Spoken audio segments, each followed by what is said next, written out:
go.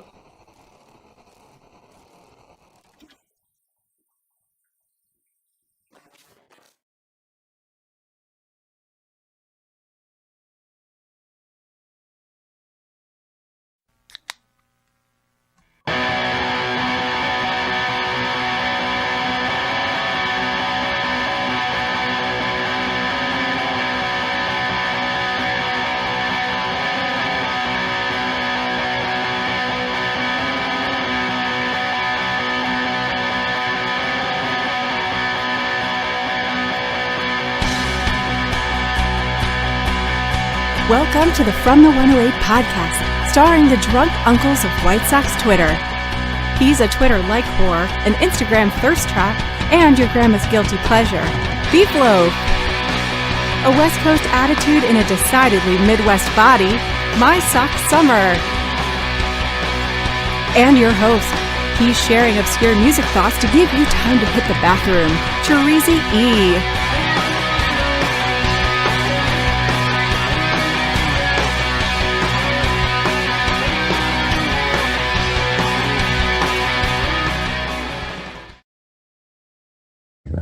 I need 8 screens. Thank you, Chorizy. Welcome to the From the 108 podcast. Get ready for some baseball, beer, and bullshit. And remember the drinking rules. Whoa! BeefLoaf calls himself That was it. That was quick. Talks about gilfs. You drink. If MySoxSummer says listen or starts to ramble, you drink. And if I talk music or Star Wars, you drink. But of course, you can make all of us drink for $1.08 or more. Please more. A lot more if you could. We love tips during the show, especially the in-person live version of this show. But speaking of drinking, what are we drinking? And that's up to me because I have a cooler of beer back here, a bunch of different shits in there. It's a blind draw. You can't look. You just open up enough, get your hand in there, get a beer out. Sometimes you get what Beef has, which is a Sapporo. Yes, sir. Look at that. MSS has Not a bad Sapporo. at all. I, on the other hand, got the Keystone Light Apple. Wow. It's not great. Wow. You just turned into a NASCAR fan. Congratulations. Holy fuck. I feel like Ricky Bobby right now. NASCAR. Cheers. Yeah, cheers, boys. Cheers, this is guys. how we used to always do this show. Great to do But it this. was not live. It was not live. We would do it as a podcast. We'd record it. And then we would upload it the night. Would you upload it that night, maybe? We would Like upload it that midnight or night. whatever? But it was only audio.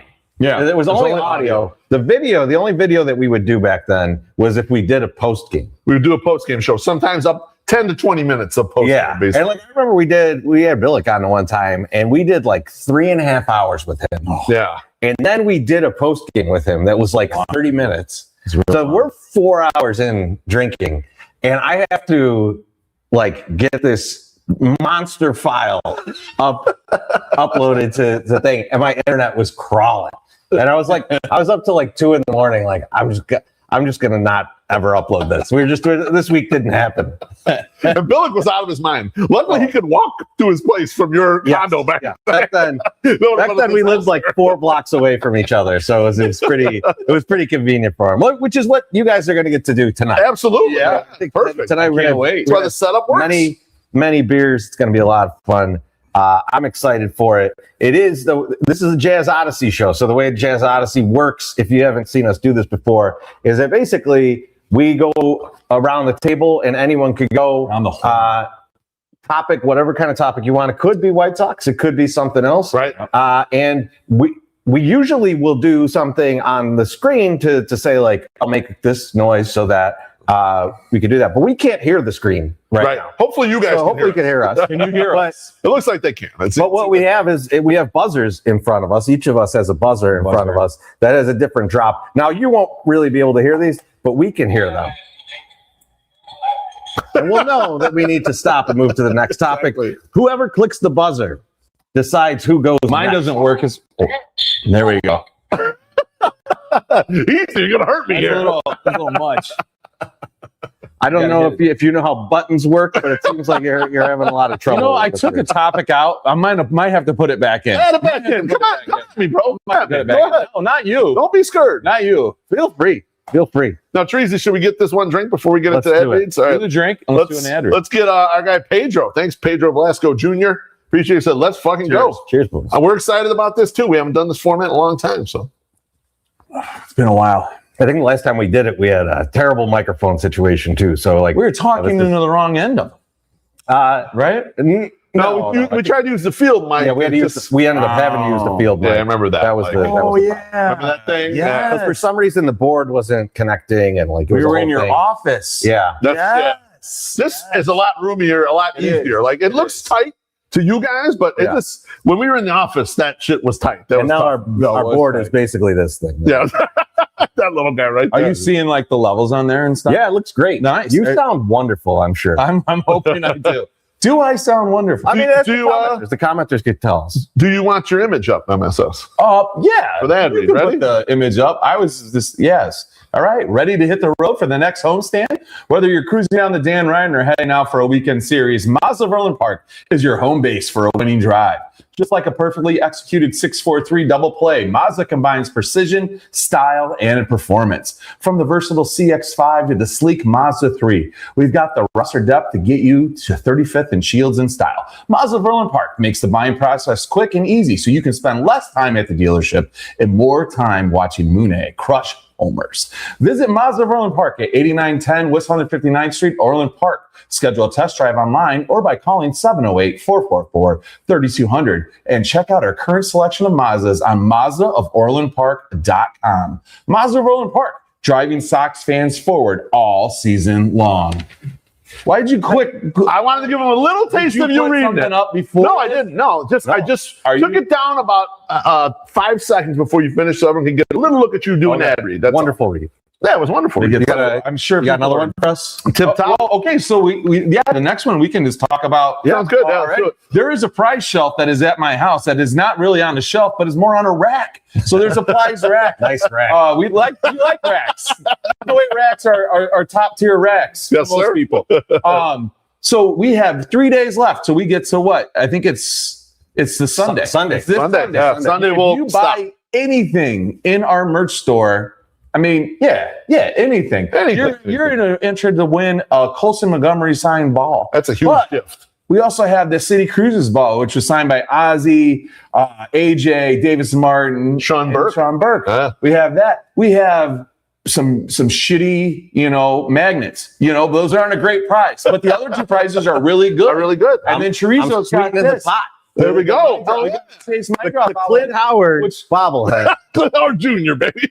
I am generously not selling for $35 shipped. Generously not selling. I like but that. There are 11 items for under $10 in our store right now. Some of the 11 shirts items. are priced so low, you can get like 5 different shirts and you'd be under $50 because you got the $9.99 shirts. It's fucking crazy in our store right now. And Loaf, you know this. When's the last time you bought a 3XL shirt for $14.99? It doesn't happen. It's not ever. You can't buy a blank one. No, we can't get them. We for that can't get one price. produced for that anymore. So take advantage of this. There's a lot of baseball, beer, and bullshit dry fit shirts. We have a ton of those. I must have screwed up, or they screwed up. Those are Too many of them. classic designs. We have tons of them. Great for summer if you're wearing Oh that. my God. And you can wear it anywhere. You can wear it at any ballpark because it's not specific to the White Yep. Sox. And when people see it, they're going to know comment that on you're a real one. Exactly. People always come up to you with that shirt. You got 100%. And I think it goes up to 5X. So if you are a big gentleman or a big lady. Yeah. I think you say a big 5X. juggalo.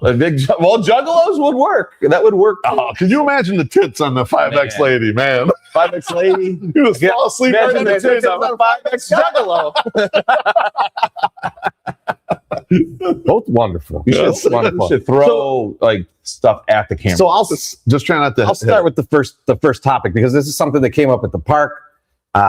Me and David were talking about this a little bit, but and we talked about this the other day too. But David Randall Williams? Grichuk, is he putting Austin Hayes on the milk carton? Like, are we just gonna have we forgotten about Austin Hayes? Is he lost in the ether at this point? It feels like they're take your time, Austin, with your injury here. Right. The way Randall Grichuk's in it. And it's funny is like, last night he's in the lineup to face a lefty.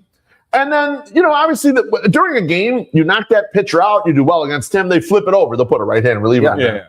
They didn't even blink. They left him in there to hit.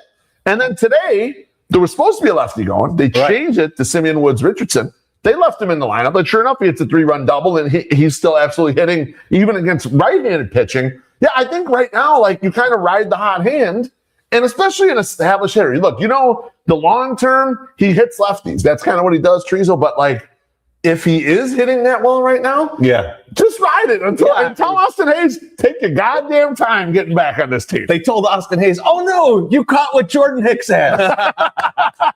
Oh, my arm. 6 to 100 weeks.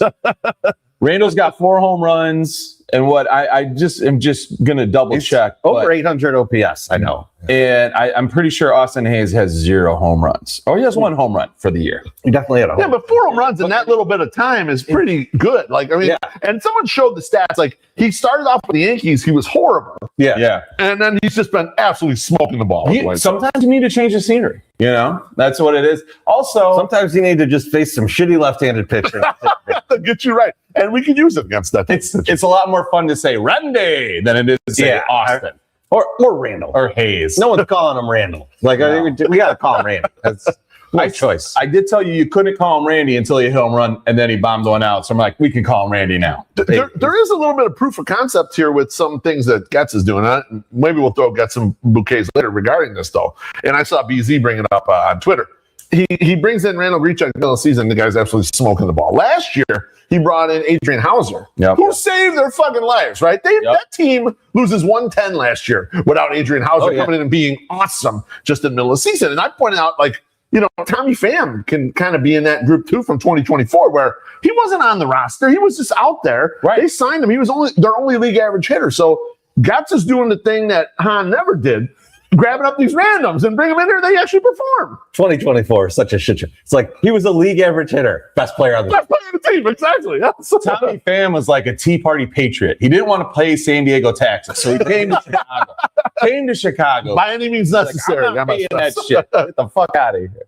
It's like we got a drink. Oh, I got to go get one from the mystery box. I hope you get an apple. Oh, look at that. Look at that. The first one out there. Look at the profile on that man. Look at oh baby, we're gonna get a lot of our beef in this one. I'm gonna try to get straight onto the. Oh, I got a tall one. There we go. Oh baby, that's good right now. A good pull. That's a good pull. The farts in the final hour of this show. Ben, thank you for the drink. Cheers, y'all. Ben, bless you. Thanks, Ben. Delicious.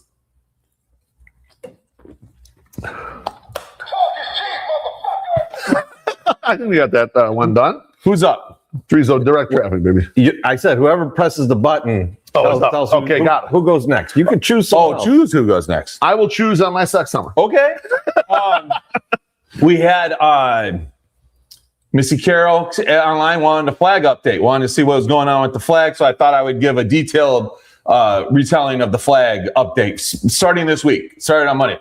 Boys, we're in a little bit of trouble. There's a little something brewing here, and it shouldn't be a surprise to anyone that has gone to a Sox game in the last decade.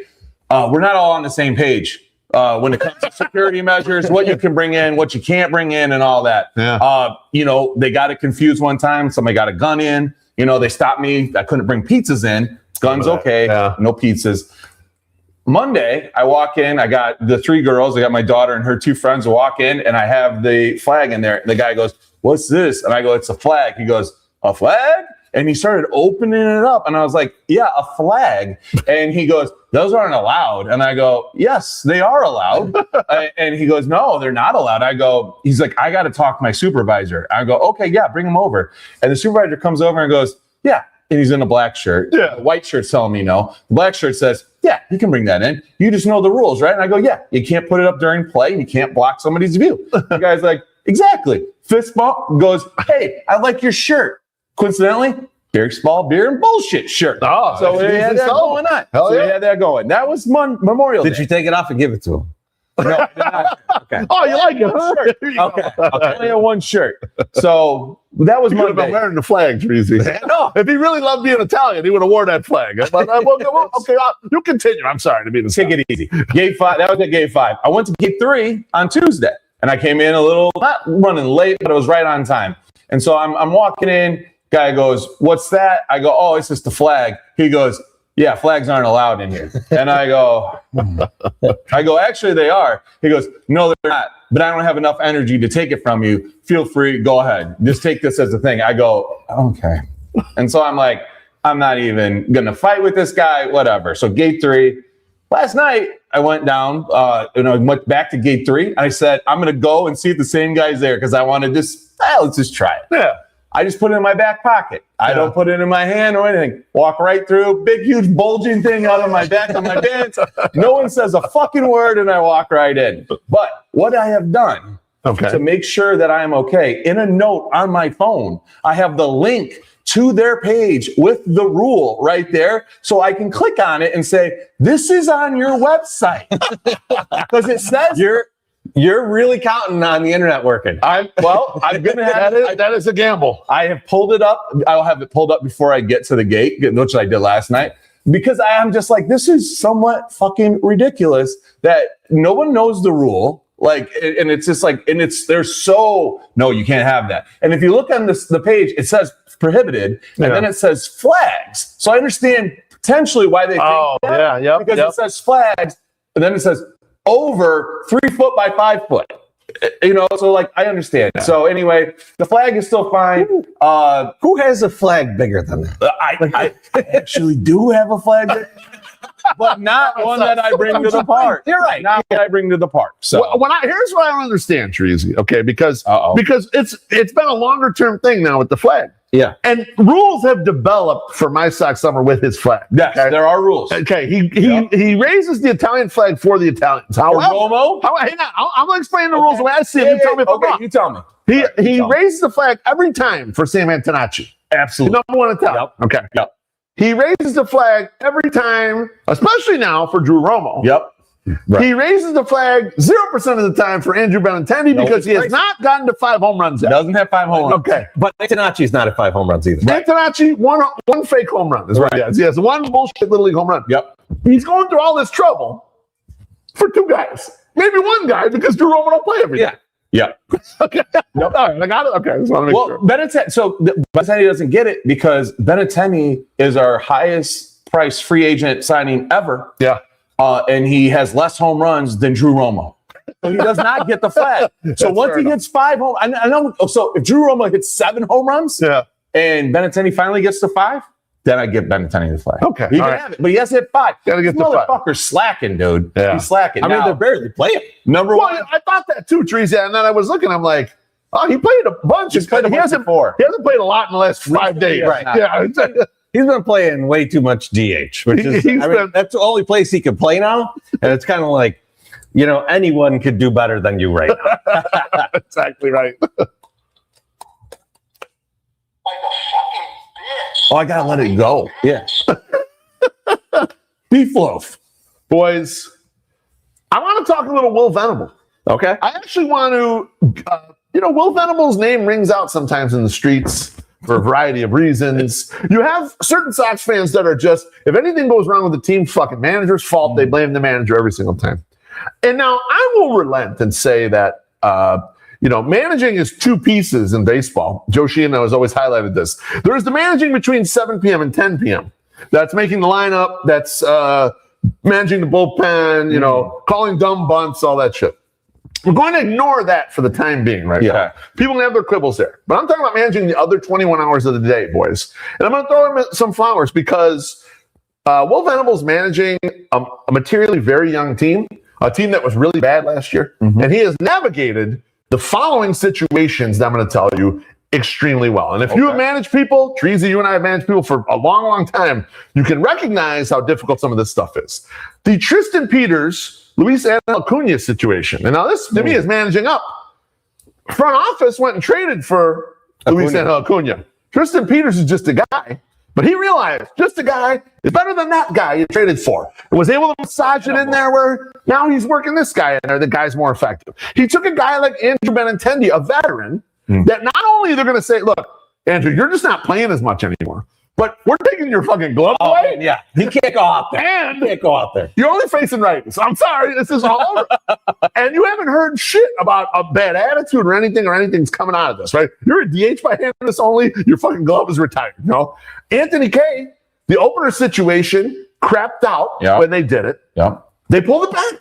Yeah, and they relented on that. I do like that they relented on that with him. Yeah. Because like I think that there's opportunity for it within everything. But I do like that this was very upsetting to him. And this goes back all the way back to Ventura, right? Because we always joke about the Chris Sale cutting up the jerseys and what a fucking psychopath. But that was like right after the All-Star break. Chris Sale was very vocal to his manager. I don't like wearing those jerseys. Yes. Yeah. And this motherfucker set the rotation so that his day would land on it. It was like the third day out of the thing. It was like he almost did it on purpose. Yeah. And it was test them, maybe. And it was like, dude, you didn't have to do that. You could have just avoided this wholly with like none of that shit would have ever happened if Robin Ventura was like, oh, you're not gonna pitch that day. Right. So don't worry about it. He's due. Okay. I was gonna say a few more. Go ahead. Yeah. No, but in that vein, I don't think Robin Ventura made that decision. I think Kenny Williams made that decision. Somebody else. How the rotation was coming out of the. I believe. I don't even think that Robin Ventura had enough of a spine. Then have some balls. Then have some balls and go like, look, I'm fine with the way you're setting this up. Let's just switch this because I don't want Chris to pitch on this. I agree, and maybe he did, and he was told to go fuck himself. I think you're a lot of Robin Ventura defense. I'm going to be honest with you guys. I don't think Robin Ventura is that guy. I'm going to be honest with you. I don't give a fuck about Robin Ventura. I'm talking about Will Venable and all the good things he's doing. Munetaka Murakami, the White Sox have had unprecedented media for a team that lost 100 games last year. You don't hear shit about the media being bothersome. There's Japanese media here all the goddamn time. They're just going right through that. Brian Hudson was goddamn waiver bait. And Will Venable quickly realized he stopped giving up runs and moved them into high leverage, even had him get a save in the game. All right. Sam Antonacci, we discussed, similar to Dylan Cease. He was rushed here, MSS, as you said. They're rushing him here because they know they need him right now. Yeah. They're forcing him to play on a position, and Venable did a great job managing him into this. Yep. He had him start off hitting sixth, took the pressure off or whatever, assimilated. Not to mention the idea to put Mike Vassell in the fucking dugout every day as just a vibes guy. So what I want to say is Will Venable is doing a great job of managing them the other 21 hours of the day that are not during the game and handling all these situations with grace and the value of a veteran manager. And I'm super impressed. During the game, maybe there's some things to go at. You guys agree or disagree? So, generally, yes. The thing that I want to see more of is that you pointed to is the Antonacci situation. Why? Because Antonacci is a guy who's kind of wild out there. He is, yes. And like, I'm interested to see how Venable either reins that in or doesn't. Okay. Right? Because like, there's like that thing where like we were. I know I was pissed. I was like, what the fuck are you doing? When he tries to steal third off the walk. Yeah. You know? That was dumb. Yeah. And it's like, but then like he makes plays where it's like, well, he got that extra base because he's looking for that shit. And it's like, so do you really want to rein it in or do you want to let these kind of mistakes happen and just go, okay, be more careful on it, maybe do this slightly differently. And so it'll be interesting to see how Venable works with him to refine kind of that part of himself, because I think it's different than most of the guys on the team. I don't think there's another guy on the team that kind of plays that way. No. And so I think that's why it's interesting to me. I'm not saying he's going to do it right or wrong, or which way is right or wrong. I have no idea. Right. That's why I just want to see it play out. I think with Sam, you let this go. Whatever's happening right now, you kind of just you could nudge him, right? But you don't want to like come down hard on him at all because he's doing so many things positive that you're just like, and I agree with you. Yeah, I agree with you. It's not like he's like. I was watching a thing and Ozzy was talking about that play even, and he was like, well, he should have just stayed slow for longer and then caught him by surprise, but he started running to him. And it's like, so like Ozzy's seeing it. I've like Venable's got to see it. There's ways to refine the insanity. And I want to see what they do. Yeah. Because I don't want to like tell him, oh, you're wrong, because then he'll stop doing other things that are working. You don't want to kill the dinosaur, man. Don't I don't want to kill a dinosaur. How dare you? Play the fuck out of those drums, Dale. Exactly. That's exactly right. No, and that's why I want to see it. That's why I want to see it. I think it's really interesting. That's what Dr. Novak tells us, right? Don't kill a dinosaur. All right, Fucking Catalina wine get next another year, beer. baby. we got a couple of drinks to get to, I think. see what I gotta get another one too here. Oh shit. Oh, we got 3 drinks to get to. Oh, I think that's tall. Oh, Hang on, did we get Trey already? We did not get Trays yet. All right, we got 4 drinks. All right. what did you get? Hams, baby. Hams. Oh, you did good. Yeah, I'm very happy. Like. All right, Trey says, I don't know when I joined, but it's cool. F the twins. So, Cheers. Trey, bless your heart, Cheers. baby. I just drank my last drink. I'm gonna get another one. Where do you want these empties? Right in front here. Right back here. Okay. I hope you get a nice apple drink if possible. Then we got the big homie, Oh, K-Dog. oh, Good that's apple? Chicago Pills. That's a that is Maple good. Wood, You got man. actually a good beer, yeah. right here. Right here. Oh, I'm sorry. You don't even have to go far. K-Dog says, my God, this is beautiful. New Sox order shirt still holding strong. It is, yeah. The shirt is holding I wore strong. I wore the black and white one the other day. Sleeves are gone. It's a sleeveless shirt for me. Of course, it's sleeveless. Cheers. I have so many sleeveless. Next up is Sox Time Jack. Says, Venable Guts really did turn things around fast. Per Jerry's request. How about that? Cheers. Cheers. Yeah, it did go fast. I agree. If you believe it, then I turned over. Yeah. I don't. So I don't. Should we get into that? I'm not or full get on into believer. Let's right get now. the drinks first, Okay, and then get I'm the happy other to get drink. into it. Kurt says, no idea what I walked into. This is borderline professional. Great job here, boy. Let's go, Rikuu. Cheers, Kurt. This is how we used to do it, but not video. It was different, but thank you. Hopefully it sounds good. That's like the biggest concern when we do these types of things because there's a lot of bleeding, there's a lot of all kinds of crazy stuff. So Baloney says this might be a me problem, but that naked laptop is giving me anxiety. Slap some stickers on it. It's new. I apologize, Baloney. It's I've only had it for like 2 months. Yeah, so you need to get. cheers. You gotta get some stickers on there. There's certain groups whose fucking stickers I would never put on here again. Dirty Frank gave me a really cool sticker, Did he? like a joint that said like "Dugout Frank" on it or something. Is this? Oh shit! Is there one more? I missed one. There's one last one here. here we go. My God. Oh, there's a couple. 2 more. Okay. My guy, Jay Zell, says, the White Sox are averaging only 4K more fans a game than they did last year. Marketing team failing at pumping Mune into our veins. Let me tell you something. All 4,000 of those fans are Japanese. So they're doing a good job with that. Cheers. Thank you. I mean, did I see White Sox Dave in the stands this afternoon? You did. You sure did. Mm-hmm. You did. Sure did. Teresa I would, was singing out with I White would Sox say Dave. if that guy can get back, anyone can come back. But what is 4,000 per game difference? It's like a 50% improvement. It's at least 30. It's at least 33%. Tim GDH says, rarity for me to join the boys live. F the Twins, F the Tigers, F Jason Benetti. Let's go trip. Coming hot. I like it. Thank you, Tim. Appreciate you. There was a funny amount of Jason Benetti hate out in the streets. So the fuck the Tigers. Could I jump into something really do it. quickly? Please do. Because I was thinking about this today. We're in a weird spot with this 3-game series with the Tigers because we have the opportunity to really fucking drive them into last place. And like deeply away from wild card contention, away from the division contention. Yep. And I think that's super important because Scooble I almost touched your Benetti. If I was wearing your shorts, you would have been a handful of balls. is Benetti and meatballs. Benetti and meatballs. Miami balls, man. I'm glad you're not wearing the shorts you had on the other day, you motherfucker. Or in the tub. Holy shit! I thought there was going to be a fucking. I thought there was going to be an electric. I only wore those because I knew the wives weren't going to be around. Then we'll find out if he's an anteater or not. But no, I'm But not. Scooble's like slated to come back June 17th. Yeah. That's like his My birthday. current schedule. We'll see. Like it'll probably be off by a few days or something. But that's a good 10 starts that he's going to get between that and the trade deadline. Yep. Yeah. And like they need to be fucking out of it so that they're thinking about trading get that rid of guy. him. Like I want that guy out of the division fucking stat. And so this weekend, I'm fuck a series win.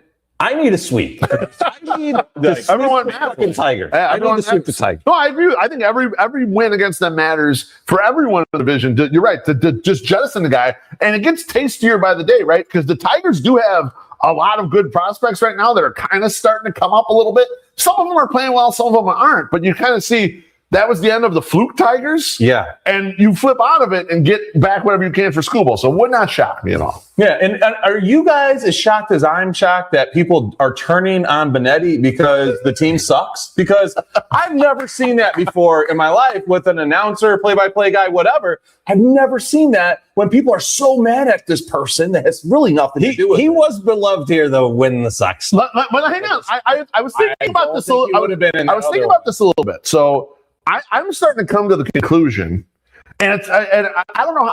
I just got here from watching this and like thinking about Benetti's first job is in his hometown. Yep. He has Steve Stone, who's an all-time great next to him, kind of holding his hand for all the way. I'm going to say this, and I just think Benetti's not a good 162 baseball team announcer. He is a national announcer, and that's kind of what He's awesome at that. Yeah. Great at that. And like the proper stuff. But I think he wears out some of the audience. I think there is a level of that. And there's also a level of like, I kind of want to do that other thing over there. So I'm not really that into this thing, and I think like probably the love he got here was more than he would have gotten anywhere else.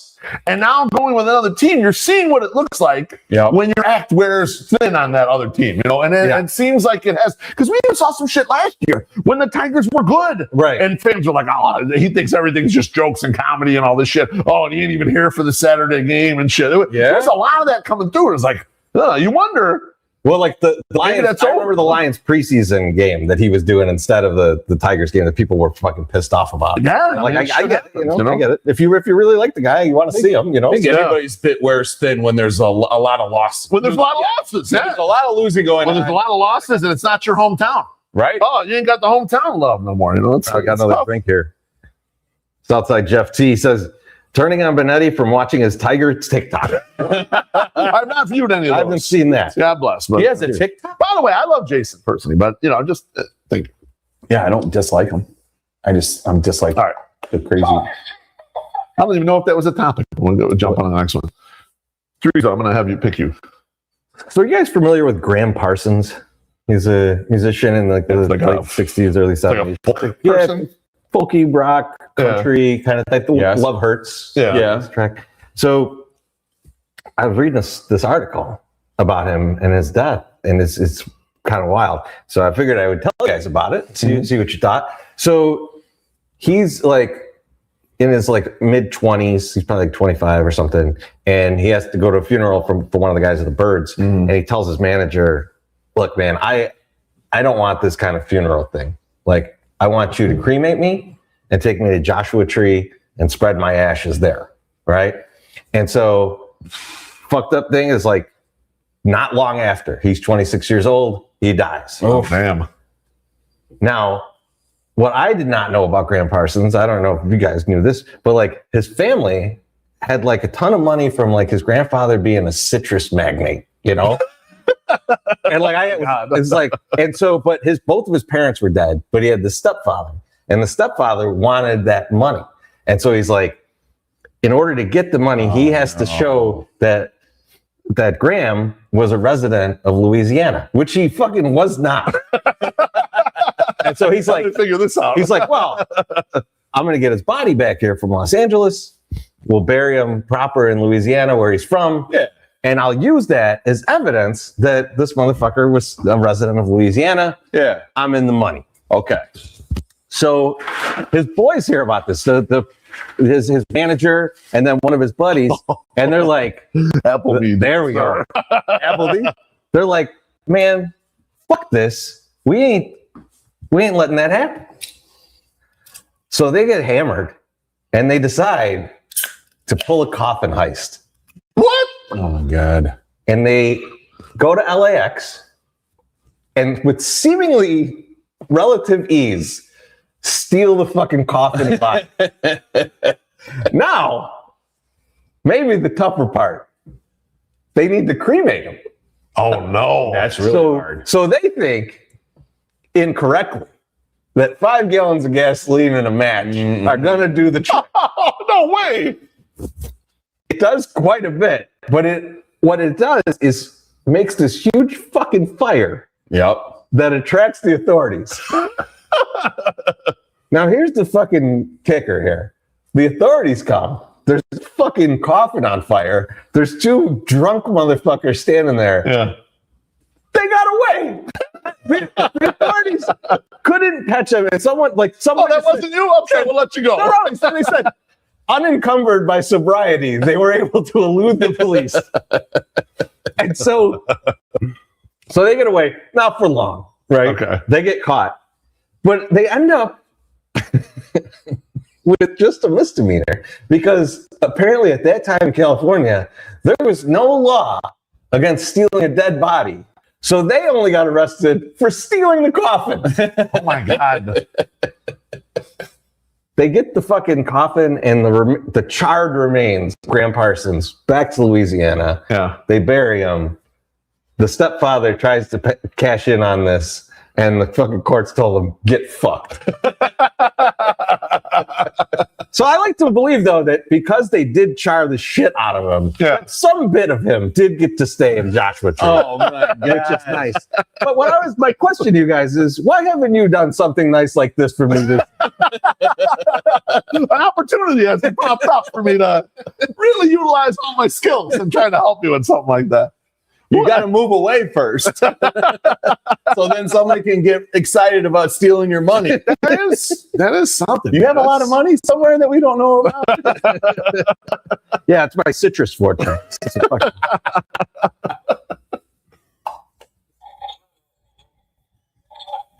Get this drink. Jay Zell's back. He says, remember, it's in the bucket. I will remember that, Jay. Cheers. What is in the bucket?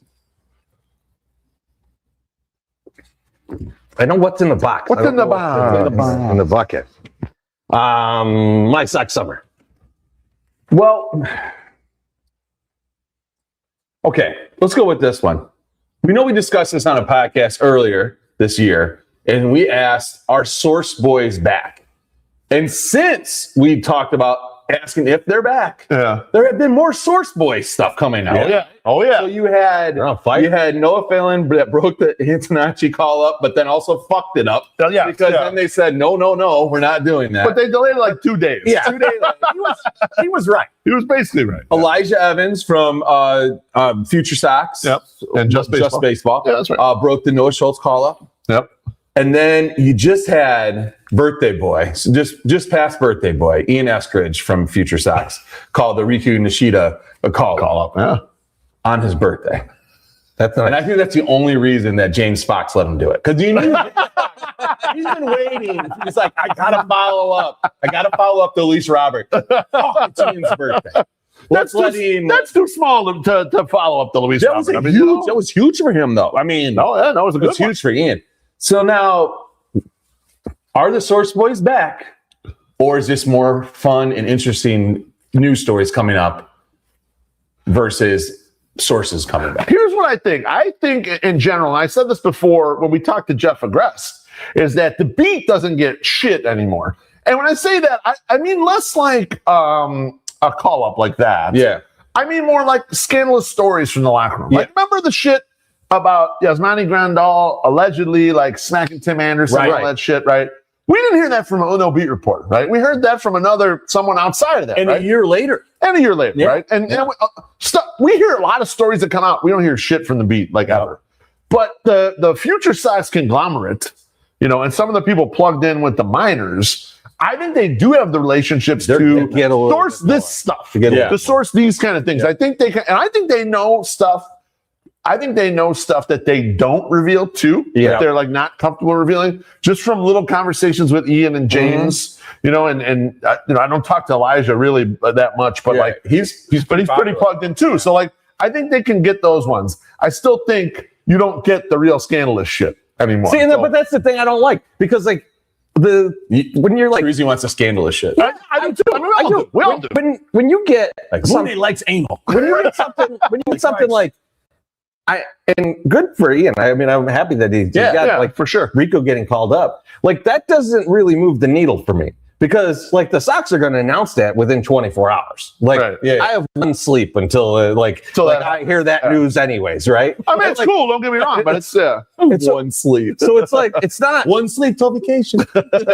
It's not one sleep till a Chinese Japanese man comes up. To me, it's not. To me, it's not that like. It's not that important and not that crazy, right? I'm eternally online, so as soon as the Sox announce it, I'm going to find it. You got it. Yeah. Right? So like, I get why other people would like it. It is enjoyable to find out something like early. It's cool, but like, I would rather them be like, you know why this guy's not coming up, and then XYZ why that motherfucker's not coming up.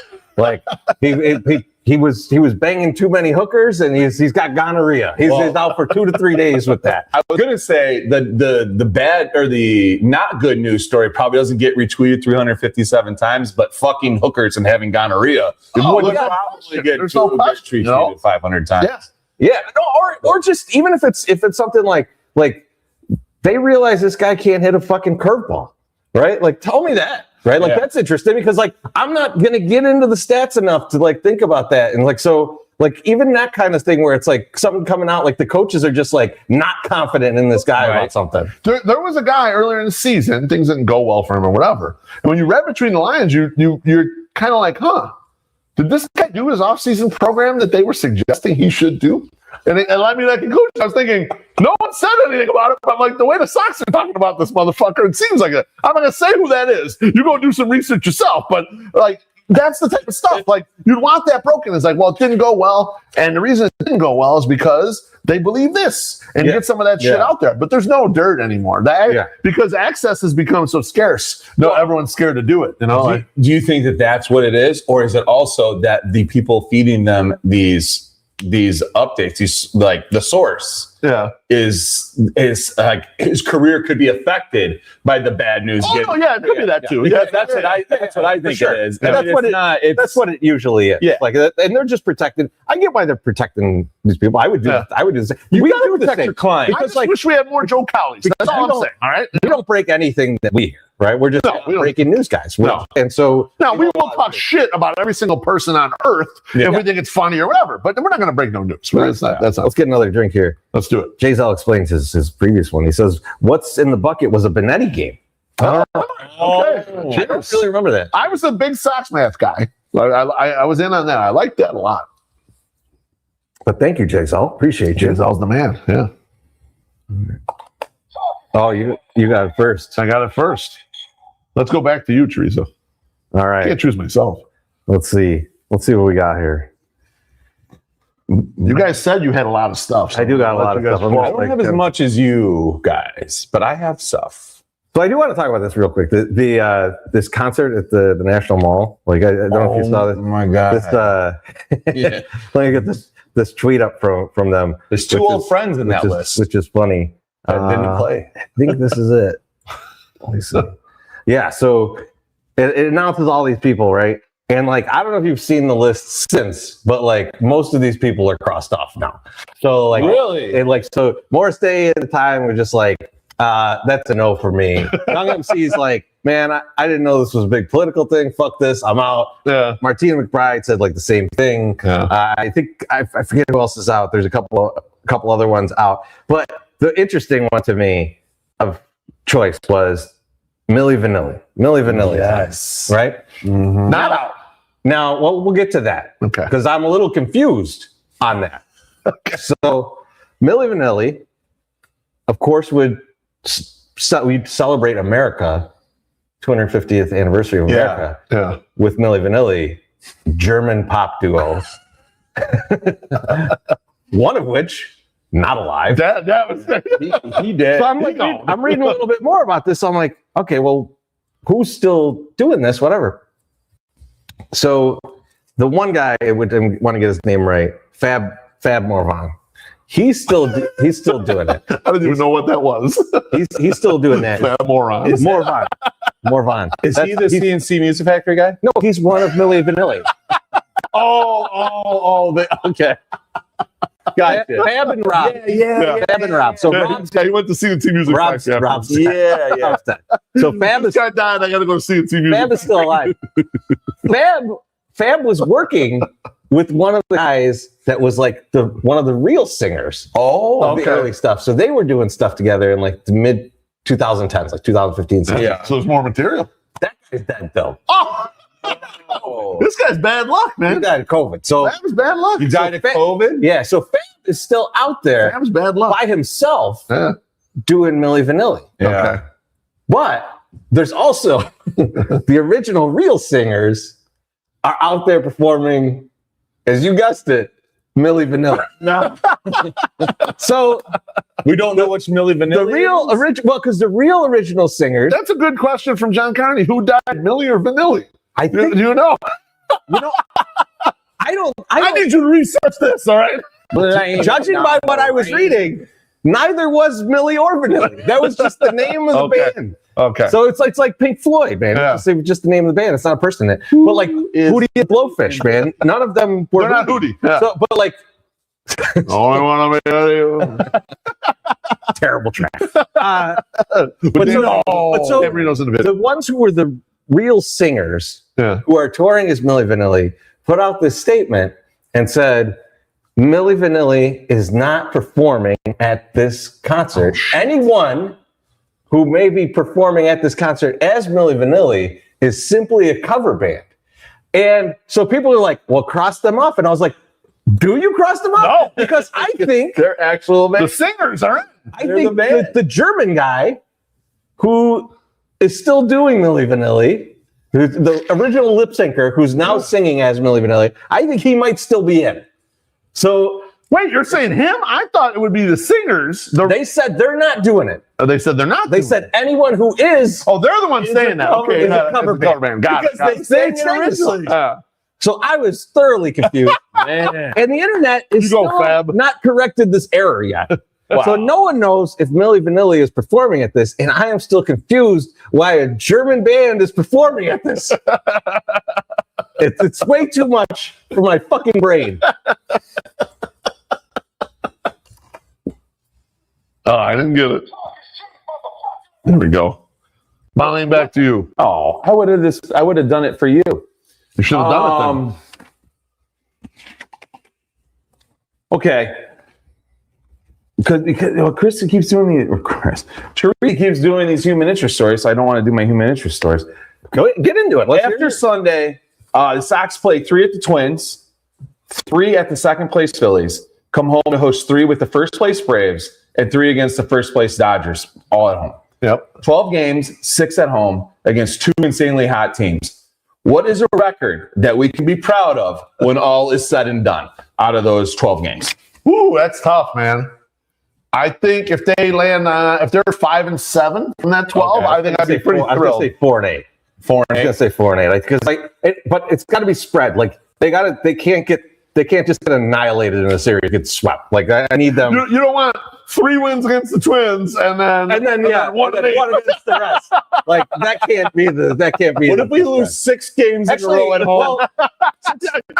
Since we're including Who's Twins, killing how about you? themselves? I think 5. 5 is the minimum. 5, right? is the minimum. 5-7 is like, okay, So we that's need pretty 5 good. wins. Yeah, to so be feel okay. okay about it. Yeah. Okay.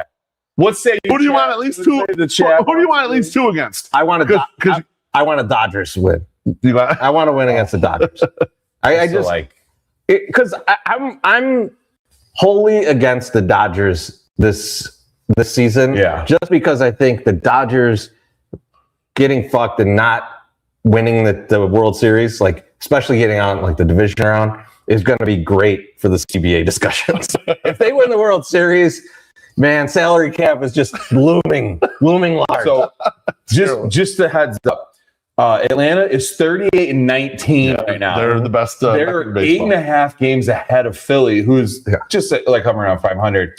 The Dodgers are 36-20. baseball. yeah. I mean, that is just They're awesome. They're both awesome insanity teams. how great these teams are doing. Because I was like, I know they're good. How good? Oh, they're really good. Yeah. They're really good. That's what you want it to look like, right? So yeah. So okay. So at least 5 and 7. wins. I think 5 and 7 would be okay record. You know, we do better than that. I'll be feeling pretty good about it. We got a couple 2-3 more drinks, guys. It does look like it. This Keystone Apple's going down, right? Is it going on smooth? Yeah, I think those are pretty good. Do you have a beer? I've had the he's got the pills. the Maplewood, the Chicago Pilsner. Well, let's get these drinks here.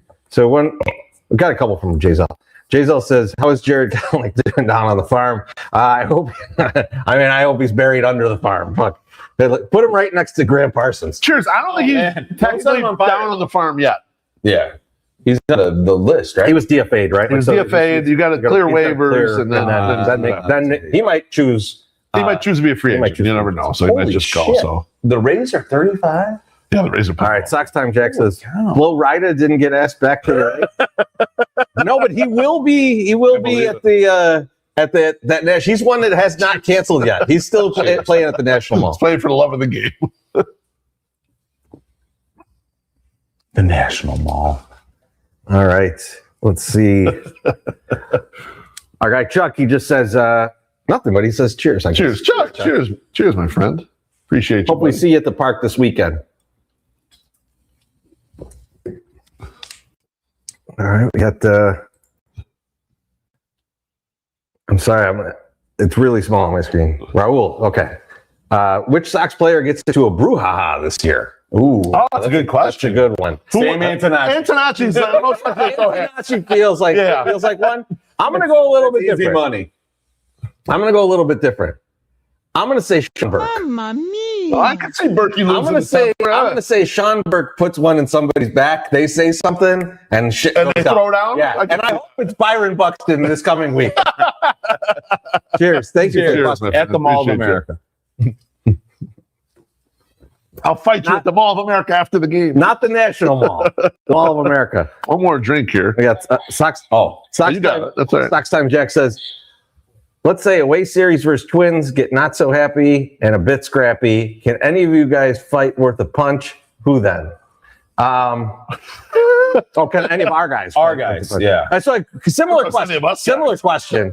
We don't fight. Similar question. But like, Sean Burke is a big motherfucker. Yeah, so he's big. I mean, Mooney's big, but I don't know that Mooney looks like he can fight. Yeah, too nice. Too nice of a guy. Nice. Yeah, I bet Antonacci be biting and shit. Antonacci and Mydroth. They look like scrappers. Yeah. They're scrappers. Yeah. Mydroth's the second one off the bench going in. Mydroth punches someone right in the dick. I'm trying to think, who else? man. There's some. Derek Hill. Derek Hill. He's ready to fuck somebody up. Yeah, I think Derek Hill and Randall Grichuk look like they would be for sure. too. Emerson Pereira would be great to have in that situation. Yeah, he's hurt though, right? Yeah, He's a little banged up. But and Tristan Peters is going to show him banana ball tricks to hit kids in the nuts, with the bats and whatever. Is there anyone in the bowl? I guess Grant Taylor's a big motherfucker. Grant Taylor's big. He's a big guy. He's a big Southern motherfucker. He is. So he's a big dude. Maybe he'd be willing to fight. I would say him. The horse, Brian Hudson. It's got to be able to fight. There's no question. Yeah. You look like that, you got to be able to fight. There's no question about it. No offense, Brian. Boy named Sue, Cheers. Great question. Salem might get that was a good question. He could fight some people, but I don't know if he's comfortable enough yet. All right. Who pressed the button? That was I did. Loaf. All right, I am up. I'm going to ask you guys if you've ever heard of the Razor Ramon rule. I've never heard of this thing. That's a negative. This is from Shea Serrano. You guys know who Shea Serrano is. He says, often when someone revisits an older movie and sees a non-Latino actor playing a Latino character, they'll be like, is this okay? This doesn't seem okay. They should have gotten someone who's actually Latino for this role, right?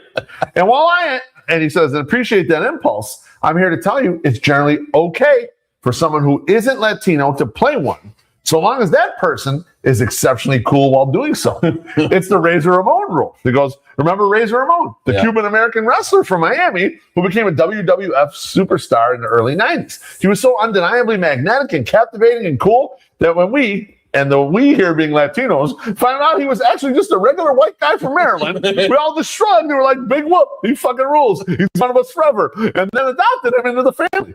That's how the Razor Ramon rule works. If you're cool enough, you get the thumbs up. He says, Lou Diamond Phillips. There that's exactly what I was going to point to and say, yes, he could do this. And Angel Guzman, stand and deliver. Razor Ramon rule. Jeanette Goldstein as Private Vasquez and Aliens. Razor Ramon rule. John Turturro as Jesus Quintana and the Big Lebowski. Razor Ramon rule. He goes on and on. That goes Stanley One as Maria and West Side Story. Viggo Mortensen as Lalina in Carlito's Way. Cliff Curtis as Smiley in Training Days. Hank Azaria as Agador, Spartacus in the Birdcage. And Catherine Zeta-Jones, anytime she's played a Latina in anything, all Razor Ramon. So something that's left off this list that I got to ask you about, unless you were going to ask. I was going to ask you, actually. Okay, I was going to put you on the hot seat here. So do these ones fit the Razor Ramon rule, Chorizy? Because I think we agree this exists. I think this is, I think we're cool with this. I mean, Lou Diamond Phillips is like the one that comes to your head when you think of this, right? Number fucking one on the list. I can't. Is he I can't white? agree with that. He's Filipino. He's Filipino. Okay. Yeah. So it's like. So he's got the skin tone to make it look good, but he's not Hispanic. Right. And so yeah, he's like number one on my list of like, absolutely, he fucking crushed that role. It does help being next to Isai Morales. Yeah. That movie could have been called What About Bob? Also. Yeah, exactly. That's the real What About Bob. So I have some cases to put up with you. I see one of them on your screen, which I was going to bring up. All right, go ahead, bring it up. Because I think that this is probably one of the most dividing ones of all time. Yeah. Which is Pacino and his boy too. Stephen Bauer. Stephen Bauer. Yeah. Manolo. Yeah. Neither one of them are Hispanic. They're not Latino. And nor is fucking who is it, like F. Murray Abraham or something? Is like the guy that they hang. Like, oh yeah, I mean obviously Robert Loggia. No Latinos in that movie, but everyone else playing Latinos, right? Luckily they didn't make they didn't make the female interest do that, but the sister. We don't know. That movie's. I love that fucking movie. Yeah. And so I will forgive all of it because honestly, they did a great job. And they spoke Spanish in that movie. Like it was right. I thought they played it fine. They did a really good job of that. And that's not the only time Al Pacino plays a Hispanic guy. Carlitos Way, he does a great job as well. So like and the comments are saying Stephen Bauer's Cuban. Is he Cuban? Okay. I did not know that. Yumper's about to take away our Hispanic card though. Yumper hates the movie though. He says Pacino doesn't speak Spanish. LOL. Yeah, that's okay. Tony Montana speaks Aziguian. That's what he speaks. They do a great job in those. But Tracy, let me put a few more at you. How about Ben Stiller in Anchorman? As he passed the Razor Ramon rule? No, that one was sucked. I was like, you can't find a Mexican to do this. I was like, what the fuck are we doing here? That one, I was like, it's a tiny part. Yeah. It's like you could have just found somebody, man. Like they don't hang out with any Mexicans. Fuck that. I did not like that one. No good. How about Madonna in Evita? I mean, so that one's gonna put him on the hot seat. That one's a little bit different to me because it's basically a musical, right? Okay. And like, what, Latinos don't know how to sing? What the fuck? What do you mean it's a musical? Well, like in a musical, I thought we were a musical people. It's like, more about not in English. It's more about the singing, right? Okay. But also, that's set in Argentina, right? Yeah. Yeah. I mean, they're mostly German anyways. She's Italian. And the last one, I'm just negating the last one. Still part of the access. How about MySoxSummer and From the 108? Raising our own rule or not? I'll let it slide. So last night, did you guys see it? Because last night I was holding up the Italian flag, and that guy and a vendor comes up and goes, "My people, you are my people." I'm holding up like, yeah. This guy must really like pasta. And he goes, "I got a bunch of friends that live in Pilsen, man. I'm over there in Pilsen all the time." And I was like, yeah, right. And I gave him a fist bump, and then he walked away. And Mrs. Loaf was like, "You did a really good job handling that, Jacob." Thank you. What'd you get? Sephora? I know I got a Maplewood. It says looks like a Juice bomb. yeah. That's pretty good. Little pulpy. It's called. So yeah, I guess it's juicy.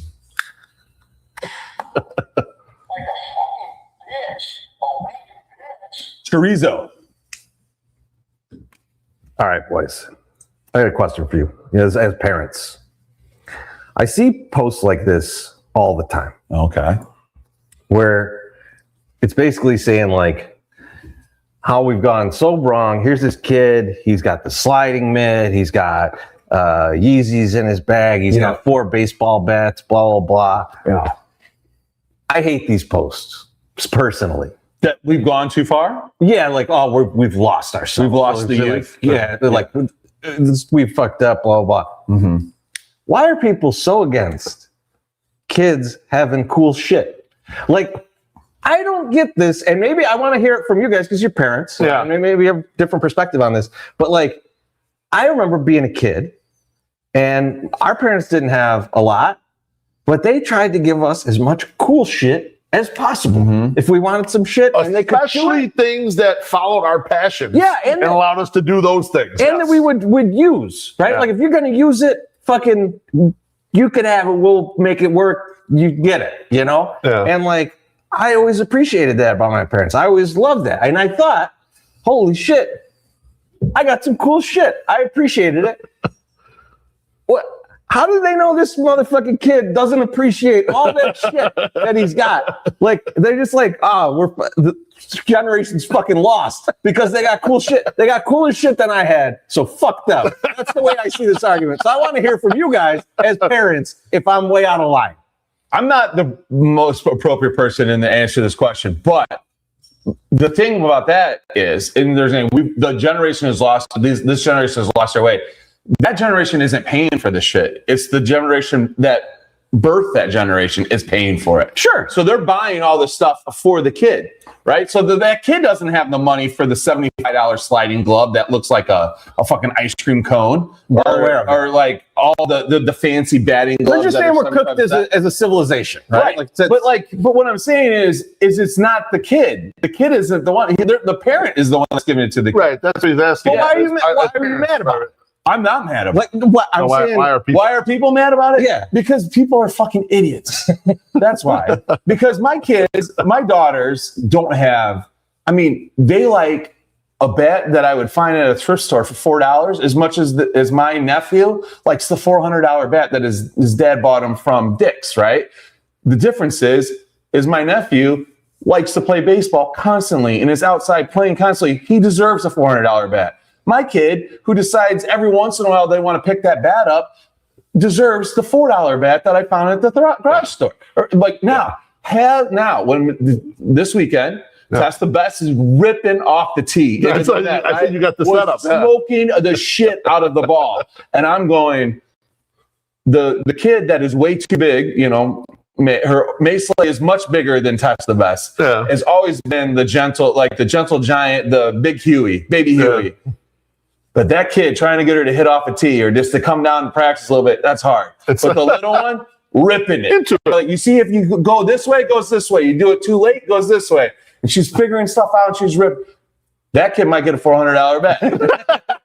I agree 100% with this sentiment right here, because I think as a parent, the right answer is help your kid follow the things they're fucking passionate about, and that's where you pour the money in. You don't just go spending it hoping they get interested in shit or to keep up with the Joneses. Yeah, right. But if they're into some shit, you do it. And I as a parent, other parents may frown upon this. They may look down on me. But I remember during the pandemic, my daughter's probably, thinking backwards in years, she's probably 10 or 11 years old or whatever. I let her start playing online games, and online games where you would be interacting with other people. And yes, Mrs. Beef and I did have to kind of monitor and make sure there was no creeps or whatever the fuck. Yeah. But I would buy her mod packs and whatever the fuck she wanted to do to keep up in playing these games with people who are more advanced than her, so she can get better at some of these games that were a little more competitive and stuff. It was what she was passionate about. She wanted to do that, you know? And I think you let your kids figure out what the fuck they like. And then that's where you should be happy to spend that money. Should you have it? You don't want to go over your skis either. But so that type of stuff is just I get these sort of the travel sports thing is like out of control type shit. But also, if your kids are interested in shit, yes, go ahead, spend the time and the money. You know? And I would say also too, because this is something that we deal with. I know my wife and I deal with it. Is that something that was cool to us or we would have appreciated as a kid might not be something that they appreciate. Agreed. And so to change up things or to go crazy, well, don't you appreciate this? Like, no. Maybe they don't. And guess what? There was shit we didn't appreciate our parents did. And you just got to be like, it's okay, right? And it's a really hard thing to get because you're like, I would have loved it if somebody would have done this for me. But you gotta fix your brain to say, hey, we're the parent now. We gotta adapt to what they doing here. You know, it's like it's way different. So it's just crazy. This is also why I have no kids. Yeah. You're interesting in the no kids thing though too, because you do have like a soft side that because we went out to the 108 dinner and you were like, I would just feel so bad if my kid was not included in something. Like it would hurt me on the inside. That's what I couldn't take. And it is hard. And it is hard to see that because my daughter didn't get invited to something and the girl came up and told her, but she handled it like a champ. And that's you got to be proud of it. And to see that side of it while you're sad because you're like, oh, my kid's not included in everything. Well, they can't be included in everything. But to her to know that and to draw that conclusion, like it was the difference is that I'm completely emotionally unstable, and I would go yell at that kid. That is true. I'd yell at the other kid, you little motherfucker! What's wrong with my kid? That is kind of the proudest moments, though, watching them handle those types of things where you might not have handled it well yourself when you were that age with such grace and just like, that's okay, no problem. Like, that's good. You're going to do fine in life if you can handle this shit. You know?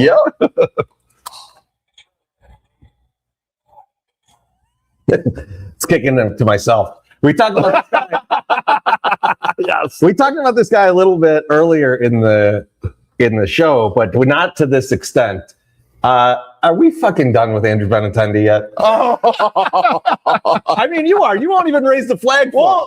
I want him to earn it. Like, I know how to motivate my paisan. But, like, yes, Chorizy, we are. And if that motherfucker can't hit home runs, what the fuck good is he? He's not good for anything anymore. He can't field. He can't field. Yeah. He's fucking horrible. I mean, I thought it was going to take a lot. It was going to take a lot, to have a guy that I felt more secure. A guy that has only been playing the position for 3 weeks is a better fielder in left field than Andrew Benintendi. Yes. Yeah. In CMA. By a mile. By a lot. Amazing. Right. And he's not a good defender. No, but he's just way better than that. He's not as cardiac arrest worthy, right? It's still a lot. There's some work. Right? It's a little bit of a ride. Yeah. But Riku's giving me a little cardiac. He's a little shaky. He's doing twirly whirlies, catching the ball. It's like, oh, you caught it, but that was weird. Who was? Rikuu. Oh, Riku looks a little awkward out there. Great gun. Excited. Great cannon. And he sets up well for the throws as well. Great cannon from right 2 times now. 2 assists this quickly is fantastic. But everything else about his game, I'm not a fan. So Moss Italians, Moss Asians. That's where we're moving into that. We needed to keep doing that. But yes, no, I'm done. We have a doctor friend that's a Moss Asian fan. You know what, Teresa? I want to be done with him. I think I'd be more done with him if I was totally convinced we have no shot at making the playoffs. Okay. Because then I could put anyone in there and we could utilize the time and just like experiment with some shit. But as bad as Benny's been, Hot Benny for like 6 weeks might be in there. And if we could get him and have him help us get to the playoffs, then he is kind of the guy too that you trade for at the deadline when you're close and you go like, I just need a left-handed bat that can hit right-handed pitching. And it's like, and it might work or whatever. And it's like, and then if he got hot or whatever, yeah, so I'm not done with him if we think we're in it.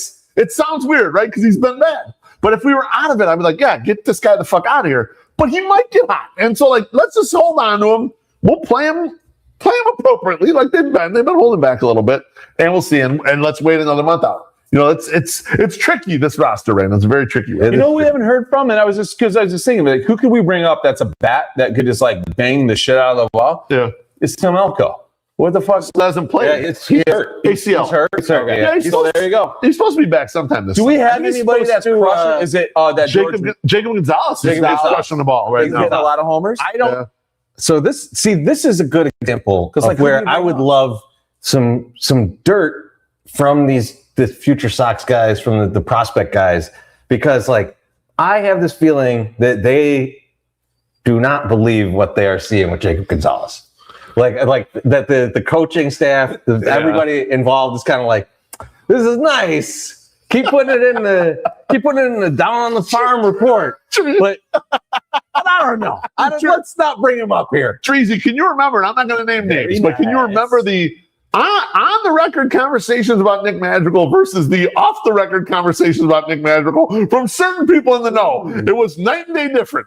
The things that would get posted out there would be like, oh yeah, I know he's going to be a 300 hitter or whatever. And then the things we hear in the stands be like, no, he thinks he's not going to be anything. Yeah, that's what you're kind of thinking, right? I'm thinking with Jacob Gonzalez, because there's like the moment Jacob Gonzalez came up, I still remember, or not came up, but got drafted. I still remember Josh having that guy from Ole Miss, like doing the interview, and the guy's like, well, he's not going to like celebrate or things like that. And I was like, what? And he's like everything that he said about it, I was like, is this guy alive? Like, what do you hate Jacob Gonzalez? And I think maybe no one really likes Jacob. I don't know. I don't want to start spreading rumors because I really know nothing. But it just feels that way. Get a quick couple drinks here. He's hit 18 home runs so far this year. What time is DMX going on at the National Mall? I can't wait to finally get to see it. Oh man, I've got bad news for you and Stacey Dash. Oh man, Stacey Dash. Cheers, Bill. Cheers. That's funny. When Rob Bass passed away, which is really recently, last week, I was in the comments of "I'm not going to hold you," and I put in there to Scott and Bang. I said, "Stacey Dash can be real sad in 1 year." I never saw Rob Bass. I saw DJ Cool, the "Let Me Clear My Throat" guy. Yeah. Never seen either of them. I never seen a guy throw more money on a tape or on a bed. We went and picked him up at NAU when we were doing concerts, and we took him back to the hotel. And him and his manager were in the hotel, and it was like a Motel 6 right next to this old apartment. He threw like a bunch of stuff on the bed, and there was a wad of cash like this in the 90s. We're still in the 90s, but he was like, where can we get some good liquor around here? And I was like, we're going to go to the bottle store, sir. They take cash. But it was this huge roll. Speaking of good liquor, Jackie Trigger says, can the boys take a pull off one of them bottles in the back? Not during this show. Maybe that's how we end the show. Cheers. That Evan Williams bottled in bond ain't bad for nobody. I mean, it's a tasty bottle back there. Tasty burger, huh? All right, who's up? I'll put MSS up. All right. So back in 1996, MySoxSummer went to my first fish show. It was not one that was not filled with like a lot of fun, interesting stuff. My buddy, who's a doctor that you guys don't think is a doctor. Oh, yeah. I don't want to name him, but yeah, no, he ain't no doctor. And his ex-girlfriend. His girlfriend had a car. We had a case of Busch Light in the trunk. I believe Farmer Matt's a doctor before him. We stopped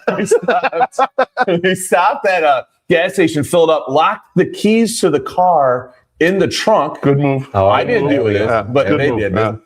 The mom had to come and come bring the extra keys. Okay. Opens the trunk to get the keys out. Yeah. Her 17-year-old daughter with two 18-year-old, things. They have a case of Busch Light in the trunk. She goes, "You're fucking grounded when you come home. So have a good day today." So we drive to Alpine Valley. Proceed to have a really great day. Yeah. There's drugs abound. There's my friend who is potentially a doctor does a lot of drugs. Even he don't believe it. I have never seen the man do. That's how he became a doctor. A lot of fall out. He's like, I know how to. I know all that work now. Another girl we're lip. She's drinking whatever. I'm drinking. I get shit hammered because that's just what you do. Yeah. I pass out on the lawn before fish comes on. I'm like out in the lawn, just sleeping in the thing. Yeah. Best move you could have made. And like my buddy starts kicking me. It hits me. He's like, "Get up! It's time for fish." Fish comes on. Yeah. I become violently ill. I have to walk all the way back up to the Porta-Johns. If you've ever been to Alpine Valley, you got to walk up. I may or may not have puked on a hippie's blanket on the way to the Porta-John, but I felt really good after I puked. I ended up watching one of the best Fish shows I ever seen in my entire life. And it was my first Fish show. Okay. Right? They played all the hits, all the good songs, all the songs that I like. The next 3 years, I go to Fish shows attempting to recapture what I got from that first show. Yeah. You haven't seen it. Couldn't get it. Did you vomit at those? I did not. I think you figured out the key right here. There's a variable missing from this. You know what happened? They start jamming too much. I like songs that are like 5, maybe 10 minutes. Yeah. Well, I don't need the 35-minute. Let me ask you a question though. Like, Okay. this is a serious question. Sure. But like, the drug use at this first one, seems plentiful. Not by me though. I was just drinking. Just drinking. Yeah. Okay. How drunk were you? I mean, I smoked pot. I was pretty drunk. So you're drunk and high. Yes. Did you recreate that for the further ones? Was definitely high in the other ones, not necessarily drunk. Here we go. You got to get in the right mix. Here we go. You got to get in the right Here we mix. go. It might be helpful. It's a different headspace. Recently, I've gotten to a band called Goose, and I don't expect you guys to know who they are. I do know who Goose but is. they are almost like a jam band, like Humphreys McGee, that kind of stuff. Good. I love it. But I love it in increments of 5 to 6 minute songs. I don't need a 13-minute jam on a song that I like. I'm afraid to go see these guys live. I would love to go see them live. I like the vibe. Yeah. I could do some shrooms. I could chill out, watch the show, groove and dance. But you just want to listen to the record. You don't want to see it. But I don't know if I want to watch this stuff. Yeah. And that's Can I why go did with it. you That's the to help. see you groove and dance? We've been doing pretty good with the YouTube shorts, but I would like to kick it up There's a some notch. potential there. I'd like to kick it up a notch. There's Is some it like- potential. Am I wrong or are they wrong? That's what I want to know. That's the Neither of you are question. wrong. It's personal preference, right? So I think about it this way. Records are made in a certain way, and they're made to be ingested in a certain way. Yeah. And a live show, like a record, isn't necessarily meant to be what the live show is, unless you have Steve Albini recording you. Then he wants it to be like the live show. But a lot of times they're not. There's nothing worse than a band that just shows up and plays exactly what's on the album. Not exactly. But I mean, like, But I don't want 26 minutes of a song that I like. it's also why I don't want to go see Weezer. Yeah. Right? Like Weezer comes out and they play their album perfectly. And it's like, that is not what I came here. I could listen to that. Exactly. Give me some shit, man. Make me feel something. Play some weird And, like, cover or do and- something. You know, like I'll do that. A cover. The That's jam cool. bands, the whole jam. bit is 13, 15-minute jams of these songs. Like, Right. I mean, like Queens of will ruin it for me. Queens of Stone Age was like that in the early days. I mean, like they would play songs and that shit would go like 10 minutes and it was awesome. I loved every fucking second of it because it was different than the album. The jam was great. I mean, we saw the White Sox back in the day when still Mag. when it's still Mag at the Aragon Jack. song. Yeah. Like they would do shit like that and it was excellent. It was fun. And When like I saw them, they didn't do it's that. just how you. I don't remember. It's just different. I don't know. Our live shows, we're out somewhere. We're at Reggie's or where the fuck. It's not like this. It's something different. I mean, even this is different than when we're normally. That's true. No, that is true. But, But that's partially our must. It's enhancing the Hang on. situation here. I think it smell good. What do you mean? It's an enjoyable musk. There you go. I got a West Coast Pilsner. There we go. man. Look A at lot you. of pills. Is it all pills? Doing it. No, I mean this is not a pills. It's IPA. What is that? Is it an IPA? Yeah, Not that I want an IPA. DDH IPA. I don't even know what that means. Yeah. Double I don't dry know. I hop. really like Double Goose. dry hop. I looked into buying merch. Igman. I was going to wear merch. Really? Yeah. Oh, man. Just real quick, Beef. You know, you talked about we were out at dinner. You're talking about like when you went to get the colonoscopy, Yeah. and you know they like double checked on what you were supposed to do, and you felt reassured by that. Yeah. I just read an article about Robert Fripp, you know, King Crimson, Yeah. and he was like in some other country and he had a heart attack.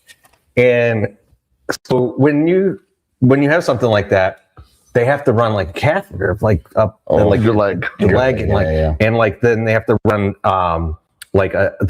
some other shit into the veins that are down here. And so he's there with the heart attack. He just had a fucking heart attack. And someone comes in and shaves his balls. And he's totally confused. And he's trying to ask. And they're just like laughing and nodding. And he's like, I don't know what is happening. He couldn't get it out of anybody why that he's like, and so this lady came in And he's like, and she's like coming to check on something. And he's like, so I guess I thought maybe she wanted to check on if my balls had been shaved. So I pulled down my pants, but she was just there to give me an IV.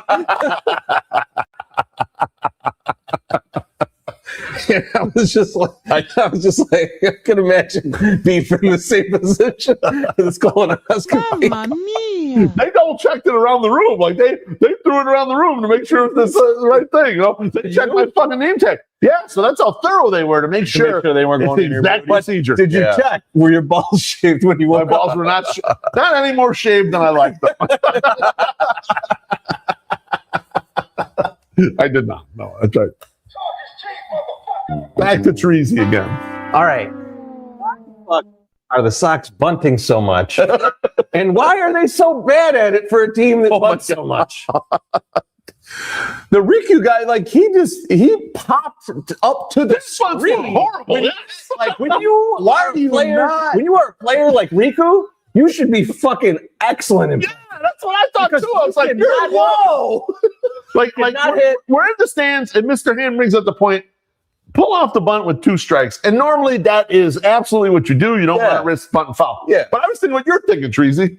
This motherfucker should know how to put down a bunt, man. And 3 shots in a huge part of his game. And you can't do this shit. What are you doing here? I know you can't hit it out of the park, motherfucker. Like, I think when I'm looking at the whole bunting thing, it brings me back to like the Ricky Renteria era, where they only had like 3 or 4 good hitters. Yeah. And so they would do weird shit like that because he had a lot of like replacement level bat style guys. But it makes me puke when they're like Tristan Peters or Derek Hill. You have to bunt in this early in the game situation. But these guys are better than that group back then. So Yes. I don't like it. And I hope at some point, because like I understood what Ricky did. And when Ricky got real hitters, he never bunted again. Because everyone was complaining about it. But we were all kind of like, these guys should be bunting. That's their best chance. When the real hitters come, they will never bunt. And in 2020, they didn't fucking bunt at all. There was basically, I don't know, they were probably bottom of the league in bunts because he finally got real hitters. Like, okay, fine, I won't have these assholes who can't hit bunt. Venable's way overdoing it. And I know that there's something that they did, like some analytics they ran, because I have heard some whispers about it that like, teams are especially poor at fielding bunts because of how few bunts there are these days. Mm-hmm. But if you can't get them fucking down on a regular basis, what the fuck? They keep making Tristan Peters do like this drag bunt, and he fucking sucks at it. Terrible at it. He keeps hitting himself. I'm like, the only thing that can come out of this is that he's going to drag the bunt and get hit outside the box and just be out. And be out. It's like that's the most likely outcome with this stupid fucking play they keep. And it's like, this motherfucker's wasting doubles. Let him do that. Right. It's way better. Yeah, just let them fail. Let these guys fail. Let them swing away. I don't understand it at all. Swinging bunts for the rest of the year. That's all I want. The Scotty Fox. I did understand the Riku situation in extras because when it's a tie game and you're the home team, you got the runner at second. Yeah. Moving the guy to third with 1 out is the best expectation to win. That's a rare spot where the bunt makes some sense. But otherwise, you're right, Chorizy. They're just bunting way too fucking much. And with no rhyme or reason. It's ridiculous. Jeff says Acuna still has to bunt. Look, if Acuna's bunting for a hit, fine. I don't care. Okay. That's fine. But you can't pop out to the screen. But you can't be terrible at it if you're going to do that. So either they need to teach these guys really how to bunt or just stop fucking doing it. Like the Rikuu thing, I agree. Totally right situation. But my question in that one is, Rikuu, why can't you bunt? Right. Like that's fucking so crazy to me. You know what I don't miss? Where you would have probably Pedro come out and say, we're going to work on bunts. That's what we're going to do, guys. We don't have time to look at the eclipse. We got to work on bunts. We got to work on our bunting. Like, Will knows it's fucked up. He's going to fix it. You know, Pedro walked outside and stared straight at that eclipse. Oh, man. That raw dogged it. Just like I'm never going to see this again. He 100% raw dogged it. His eyes were hurting. That's why he didn't go back out there. He's like, my fucking eyes are killing me They right fired now. him because he went blind. That's the only reason they fired him. You got to finesse it. BeefLoaf. All right. Speaking of Rikuu, I gotta get this off my chest. I kind of tweeted this, but I don't know if we got through this. I truly don't understand the Rikuu Nishida promotion from a tactical standpoint, boys. Many people have been trying to pour it on me. Oh, it's the whole vibes thing. He's a vibes guy. He's a glue guy. He's a gym rat. You can't measure this shit on Baseball Savant. Yada, yada, yada. Yeah. There's something to a small degree of that makes some sense to me, is that you want like kind of ball players or whatever. But you can't make your whole fucking team out of these guys. And right now, they've got Antonacci in left, who has no power. Right. They got Rikuu in right, who has absolutely no power. They have Chase Woodruff, who actually, before the season, I would have told you he has no power, but he has 5 home runs, so he's kind of holding his own. Yeah. And one of my arguments for not having Mydroth and Antonacci on the roster together is like, you can't waste 1,200 plate appearances and only get like 12 home runs out of it. No. Now you add, let's say you made Nishida an everyday player. That's 1,800 plate appearances and still 12 home runs because the guy can't hit the ball in the ballpark. You're looking at a team that is highly dependent on 3 guys' power. Yep. Mooney, Big Al, and Colson Montgomery. Now, here's the thing with Rikuu. I get the concept of maybe it's just a good org soldier. This is a time where we can promote a guy and show the other guys in the minors, if you work hard, you exceed at every level, you'll get a shot in the majors. But as far as like actually trying to win with this player, I do not understand it. Can you guys explain it to me? The Nishida thing? Nishida. I mean, Mooney had to have asked for this. Little brother. You want a little brother. He's like, I can't be the only one here. he's like, bring somebody else up. You want to talk? You're looking at you me want to talk weird. extension, motherfuckers? Where are my Japanese friends? You pricks. And I hope he said you pricks like that. And he held up the Italian flag. You fucking prick, you. And Rick Ham's like, see, I told you to get John Jay and then Yonder Alonso. No, I knew that would work. I mean, I think this is like a little bit of evidence of just how fucking thin they are in the outfield. Yeah. And I still go back to this of like the outfield chaos just felt like a lack of fucking planning to me. And I'm the thing that I looked at when I saw Rikuu was coming up was I immediately thought Braden must be struggling a little bit because they had all their money on Braden going to be up in May, and he ain't ready. No, Chorizy, I agree with you to somewhat on this, but the outfield chaos would be working great right now if Everson Pereira didn't get hurt. Yeah, but that's part of Everson Pereira's game. I told you about this. No, I know, but I'm just saying it would have worked out great because Tristan Peters is totally fine in center, and you bring up Antonacci's okay. Like, you have a relatively competent outfield. But you're right, you got the hole in right field. How do you fill it? You're not going to put Grichuk out there every day. We already talked about they retired Benintendi's glove.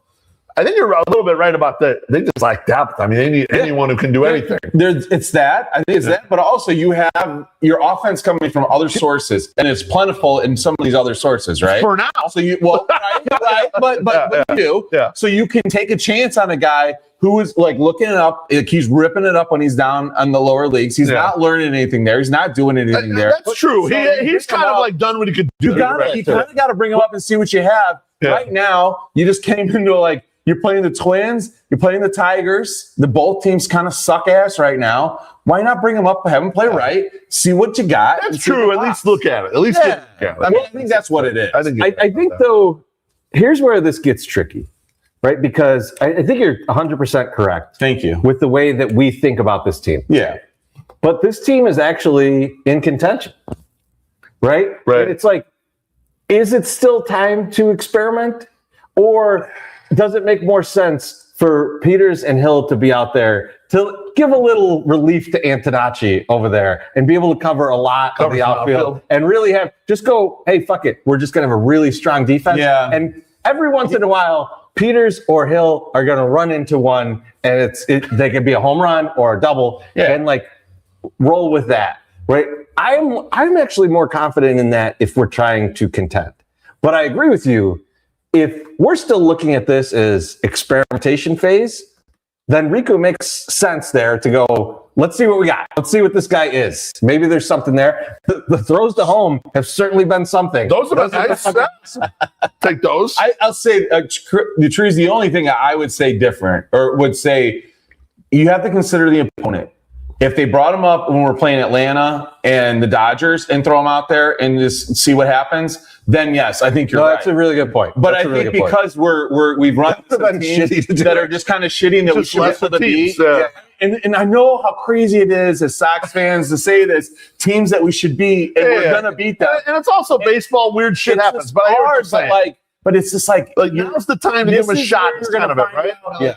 It's almost like Colson Montgomery coming against the Rockies, right? They're like, here, let's put them in a really good position to succeed and see what happens. And like they're doing that here too. This makes a ton of sense because it could be a situation where they're like let's say Hayes or Pereira are getting close to being back, and they're like, let's give this guy a cup of coffee, see what it is, Major League, see if he can bunt against Major League pitching. He can't, and then and then understand what you have, right? Because it's not like Nishida has any trade value, and like by bringing him up, you're tanking trade. No. He's just a guy that's a lottery ticket, and I agree with you. This is probably the best absolute time to do it. Yeah. You have guys coming back. Those guys push him off the roster, and it's a good idea. I like that. Yeah. Well, thank you. Chorizy-E. So I saw this thing. This dude, he watched 6 years of Wheel of Fortune, 2,000 episodes. Holy shit. 6 years, 2,000 episodes. What was he trying to do? He was watching the guys on the show and how they talked about their wife when they were introduced. Did they just say, oh, my wife so-and-so?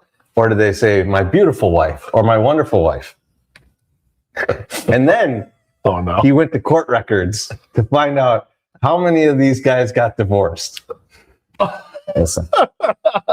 The guys that, internet is so that beautiful. Didn't say beautiful, they didn't put anything in front. They 3x'd the guys that did in divorces. Wow. So it's just a note for you guys. You guys in the comments. Psychological. When we introduce, this is my beautiful wife, Mama Summer.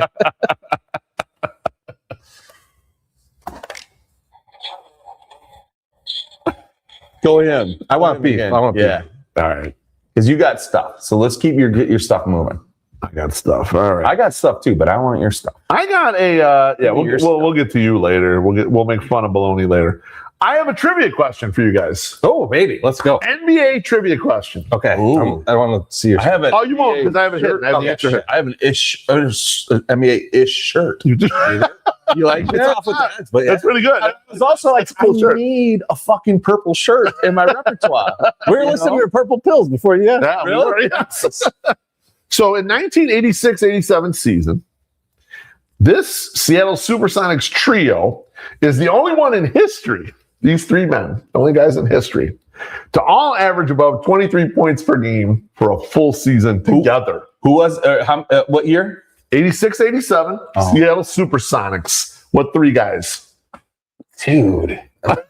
80s, so that 86. Dale Ellis? Dale Ellis is one of them. That is correct. Okay. Dale Ellis down. You got two left.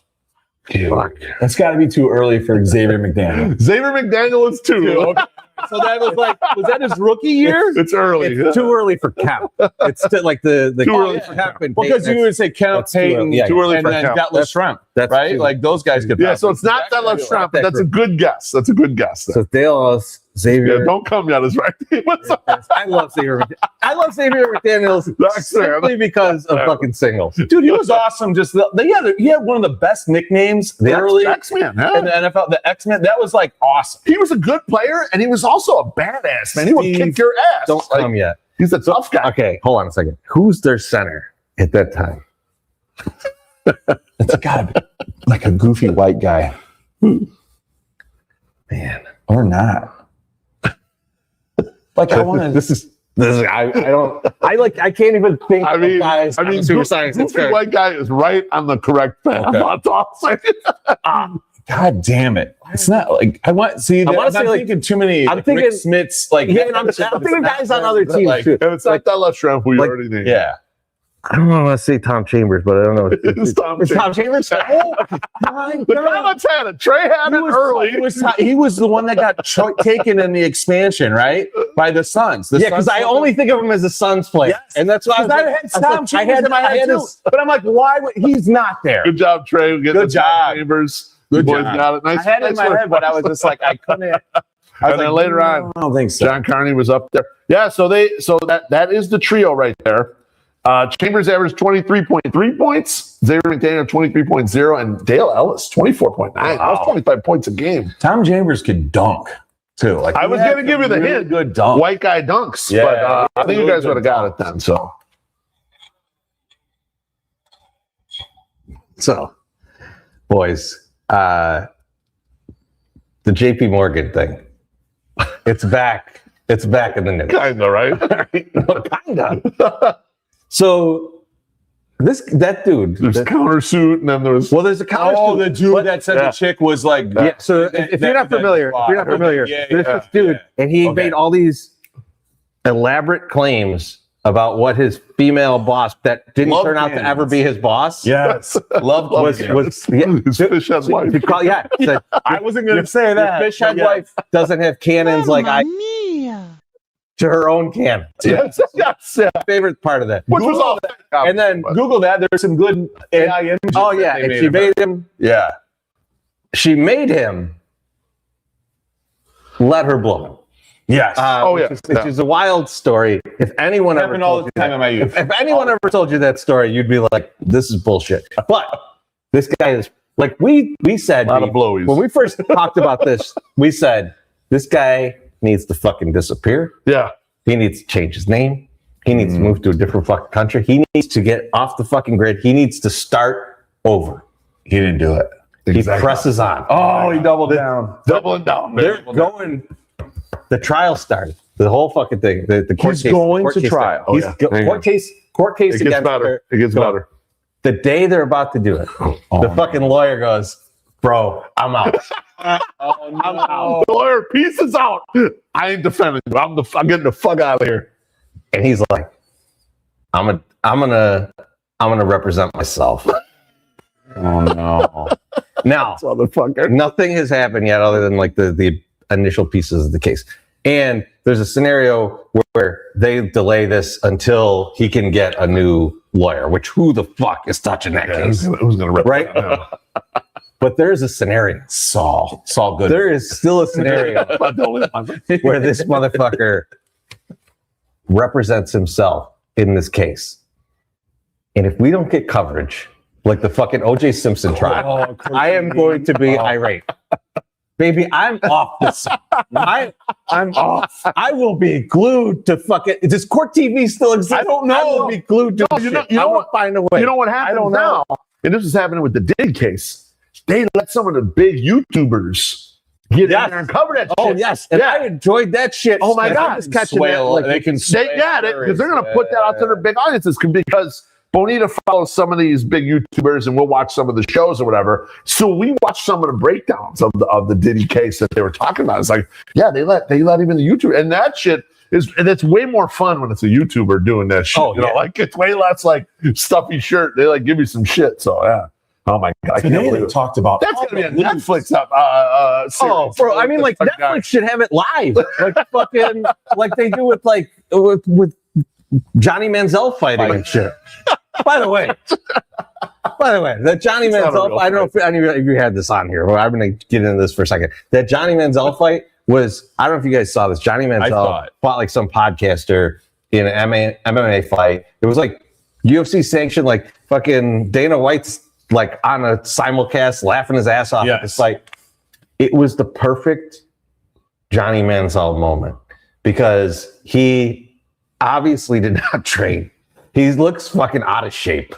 Like, I mean, he's in better shape than me. I'm not throwing, anything at him. But like he obviously didn't like spend a lot of time getting ready for this fight.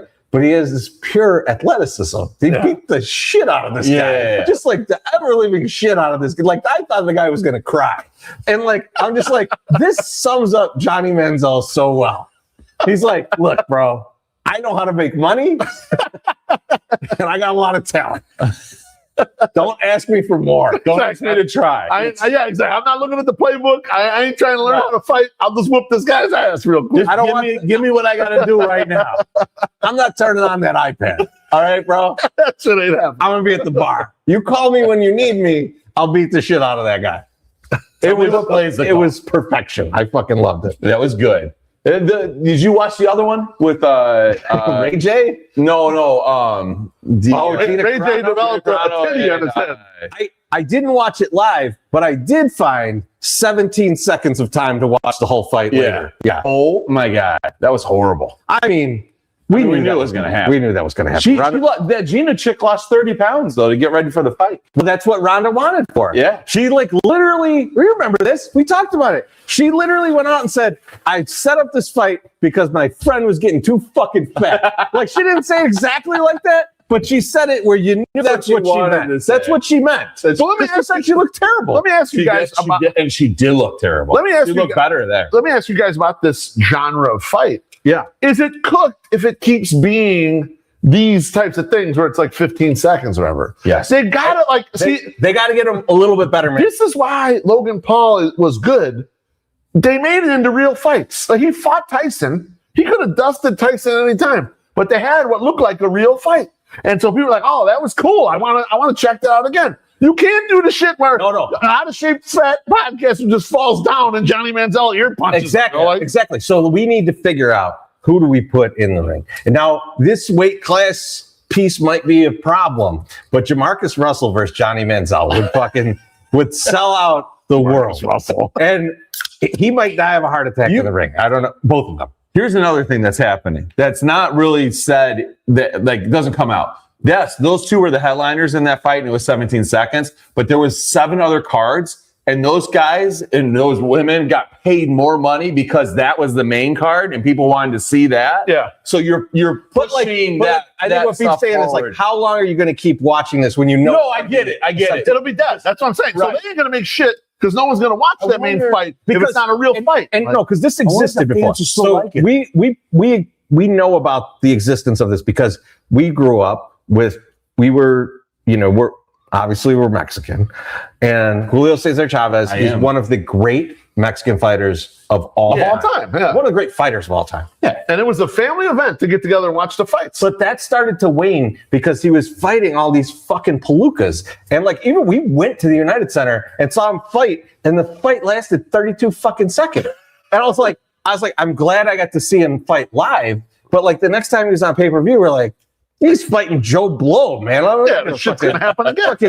He's fighting Don Flamenco again. We're not gonna watch this. And so the fucking, that is what I think what Beef's getting at is if you keep doing these things, no one's gonna watch this shit. So they need to get better matchups. They gotta get competitive fights that last a little longer. So there's some drama to it. Two quarterbacks that and I know the Jamarcus Russell thing's ridiculous, but let's say Johnny Manziel and someone else his size who kind of washed out of the league, make those motherfuckers fight each other. Yeah. That would be much more entertaining. I can't really watch Kendall Gill fight anybody. Because Kendall Gill, I would go watch that. I also think Southside Jeff T says Johnny Manziel would have shown up versus Bleacher Jeff. Yeah, I don't agree with that. Johnny Manziel's lazy, so he wouldn't. I went up. It depends how close he lives to Wrigleyville Dogs. Exactly. Yeah. Also, Wrigleyville Dogs, terrible venue for that. That's just in their neighborhood, though. They're just hey, show up here. I mean, Wiener Circle's way better. It is way better. It's too popular. I think Wrigleyville Dog is a little quieter. You can get a little fight in the back there. Yeah, you get a little fight going there. Yeah. Now, don't try and bring it to Maxwell Street Depot. Because we're talking about this. That's for love. Because we're talking about this and it's topical. Yeah. I'm just going to go in right into it. Do it. I don't know if you guys know about this thing, but there's called Power Slap. Have you ever heard about Power Slap? Yeah, of course. Power Slap. You can watch it on Facebook and all that stuff. They watch full matches and everything. It's sanctioned by the UFC. The UFC is taking over, and it's just people that go up on a table, like an arm wrestling table, and they have to stand in a certain box, and they can they have to measure. They chalk up, they do all this stuff, and then they slap each other. And if it's a championship fight, you got to get 5 slaps. And if it's a non-thing, you get 3. Okay. Me and Tessa Best watch power slap fights all the time. If it's 6:30 in the morning on a Sunday, because she'll crawl in and she's like, let's watch videos. And I was like, you know what we're going to watch? So we were watching like two heavyweights fight the other day. And the guy just nailed him. And his boom, like it went down, smashed his face into the table, falls backwards, right? And they catch him. So they don't like hit his neck and break his neck or something. And then they put him down. Knocked out. Test the best goes, I don't ever want to get power slapped. Me either. Can I ask you? That's good. Can I ask you something about the power slap? Yeah. Because I'm an expert. I don't watch. I've seen a bunch of them, but like I don't know the rules. I don't know all this. Yeah.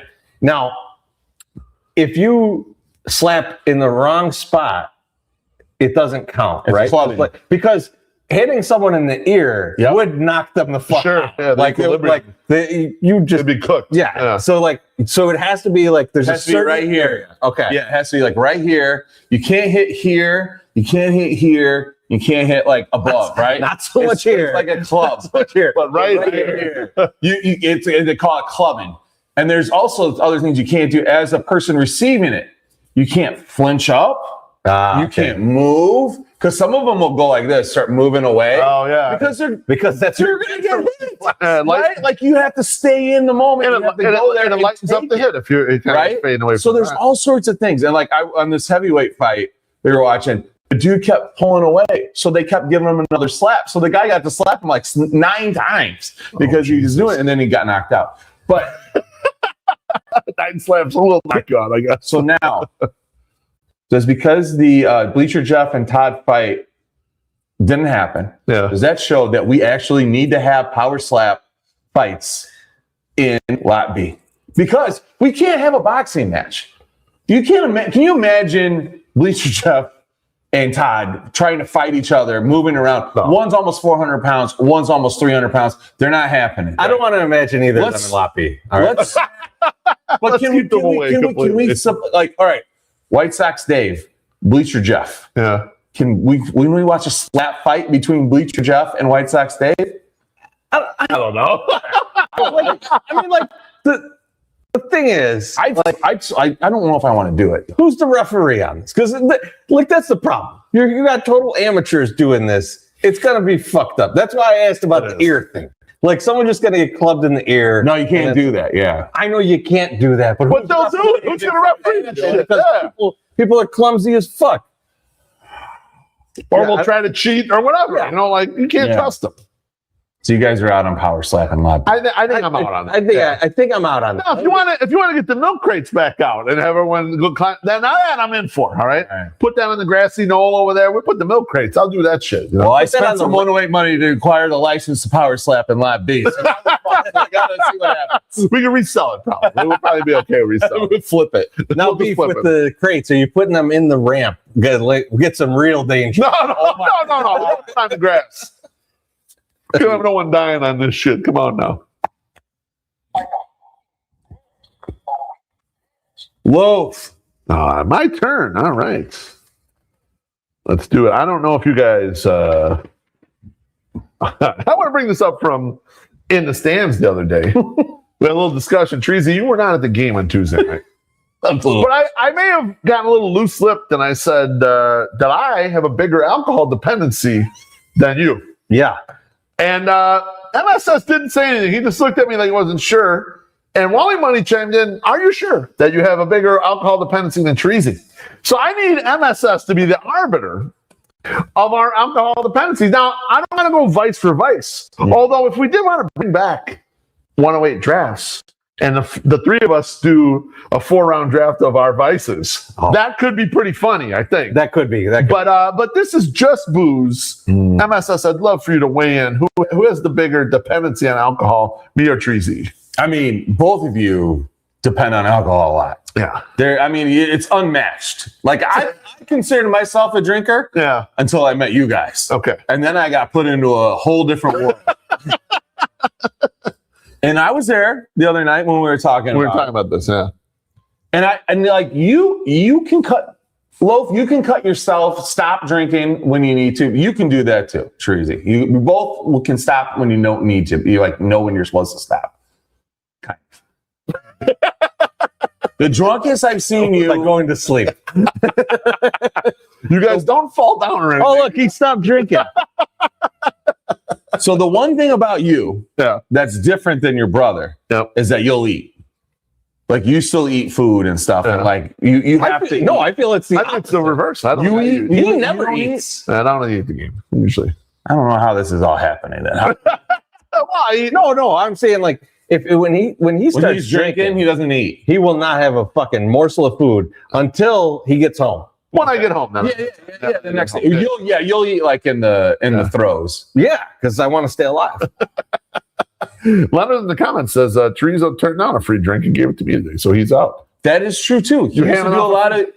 Well, we had to go to a wake. The cheerleader beers. Half the people at that wake were drunk. That's why. I mean, it was a Bridgeport wake. I didn't need to be in that half. All right. When we used to have the NWI guys in all the time, and there was 5 of us buying rounds, right? Yeah.